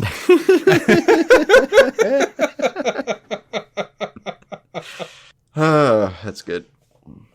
Anyway, That's good. we're going to call it because we've been sitting here for way too long. Yeah, we're edging up on 3 And hours we are. We're. again. It won't look that way to you guys Twice because I'm going to, Whatever the bad runtime movie. is, we're just likely to double it. Is the typical standard. sometimes. But I think we've had fun. Let us know if this was a fun episode for you guys, if you really liked it. I know Eli Hernandez on Patreon loves our really fucking long episodes because he has a lot of boring ass drives and shit. Yeah, But I have plenty of stuff I love for that kind of thing. I get it. yeah. Happy to help. Yeah. But, he's not our only listener. Like, if, a whole bunch of y'all just, like, come out and, like, keep that shit under an hour, we're going to be like, I'm really sorry, all of you guys. Yeah. Because we can't stop ourselves. I think if we had, I don't want to do 3-hour episodes. I think if we were incentivized, we could. If think so? somebody dropped us actual street cred and gave us a show or something and said like, yeah, you can do this whatever thing officially, but you got to keep it under an hour. I think we could do it. Oh, we can do it. It's not Yeah, that. It's that we just typically have no interest in doing it on a daily basis, or forget that was our plan at the 59-minute Right. mark going into the hour where we plan to stop it at an hour. Like we just get distracted. Well, like, I even hate it, like, when I'm listening to Conan or something, where I'm just like, he's like, I know we're almost out of time. And I'm like, why? Why are you out of time? You guys are having a perfectly wonderful conversation. Yeah. I'm laughing at everything Bill Hader is saying. Yeah. Like, why do we have to stop it right now? And I know you're supposed to leave them wanting more, Yeah. but I'm like, if I'm having a good time talking to you, I mean, I figure I don't for most wanna podcasts, stop. it's like, yeah, we're almost out of time, meaning they have a dentist appointment. I got to eat lunch or whatever. Like, got a meeting. we've got to record the next guest Yeah. for like a block of shows that we're recording today. Yeah. So I know what they mean by that, but it does not come across when they're like, yeah, I know we're out of time. And I hate the conceit that in the industry that like, yeah, I know we're out of time. And then the guest's always like, yeah, of course we are. And like, you never see the guest go like, what, really? So seriously, what do you got going on? What do you got? Just fucking tell them no. We're just going to keep talking. Yeah. I would like to see a 2-hour long episode where the guest just says, fuck all your schedule. We were having a good time. Yeah. You asked me here. Yeah. Yeah. I can get behind that. I'm like, no, I need to keep hearing Billy Corgan talk to Mark Maron. Yeah. For God's sake. I guess. I'll take his cousin and Mark Maron, but yes. Or his brother, I'm sorry. Yeah. I'd rather hear Bill Burr for real. But yeah. I do think it's funny how much Billy Corgan like basically takes credit for everything in the 90s. All the grunge music, everything. He's just like, oh yeah, that's what I did. I mean, it wasn't just you, man. Fuck. No, my man. No. Yeah, Smashing Pumpkins was great, man. You're not claiming Nirvana. Fuck you. Sorry, it just ain't gonna happen. And it was that was a very specific sliver of the grunge movement. It wasn't even in the main vein, if we're being real. Yeah. Anyway, yeah. Thanks for listening. We can't even do a sign off without getting It's distracted. impossible. DConscreen.com is our site. Mm-hmm. And patreon.com/DC on screen is our Patreon. If you're curious, there are links to where you can review us on Spotify, on Apple Podcasts. You know, we haven't had a review on Apple Podcast in a while. That's true. So if you made it this far in, what's a few more minutes? A few more seconds, really. Just takes to pull the app up. Move over on the screen. Oh. All right. We'll come back with news in a few days after we get some of these box office numbers in for the weekend. Spoiler alert, they're good. They are good so far. There's some assholes out there hollering about inflation means that Man of Steel made more. Who gives a shit? I don't know. But they're also saying they're also responding to numbers that we don't actually have yet. People are saying, "Oh, it made 123 million this weekend." Bitch, this is Sunday. Yeah. Every time they give us those numbers, it ain't right. Yeah. I mean, Are you new? This weekend so far, sure. Yeah, but I need the settled down numbers. Yeah, and I know it's not doing well in China. China doesn't care about Superman. Everybody knows China doesn't care about Superman. It's doing really well everywhere else, though. I didn't know there was a brand preference on Superman or not there. It's a thing. It's a thing that has been said several times. I don't know. I haven't actually gone and looked into it myself, looking at all numbers, but it's a thing that people have been saying for years, that China doesn't care about Superman. China doesn't care about Star Trek either. That's funny. It's just certain things. Yeah, I don't know. I mean, it's probably, I assume to some extent there's going to be some stuff that don't hit. Yeah, I don't know, but we'll see. I don't know. Not terribly worried about it. I think it's going to do really well. Yeah. It seems to be doing really well. Yes. I've got people on the street pointing at my Batman hat and going, "Where are they doing that?" Soon. Yeah. I guess. I don't know. So I love you guys, and thank you for listening. And until next time, keep some DC on your screen. Bye.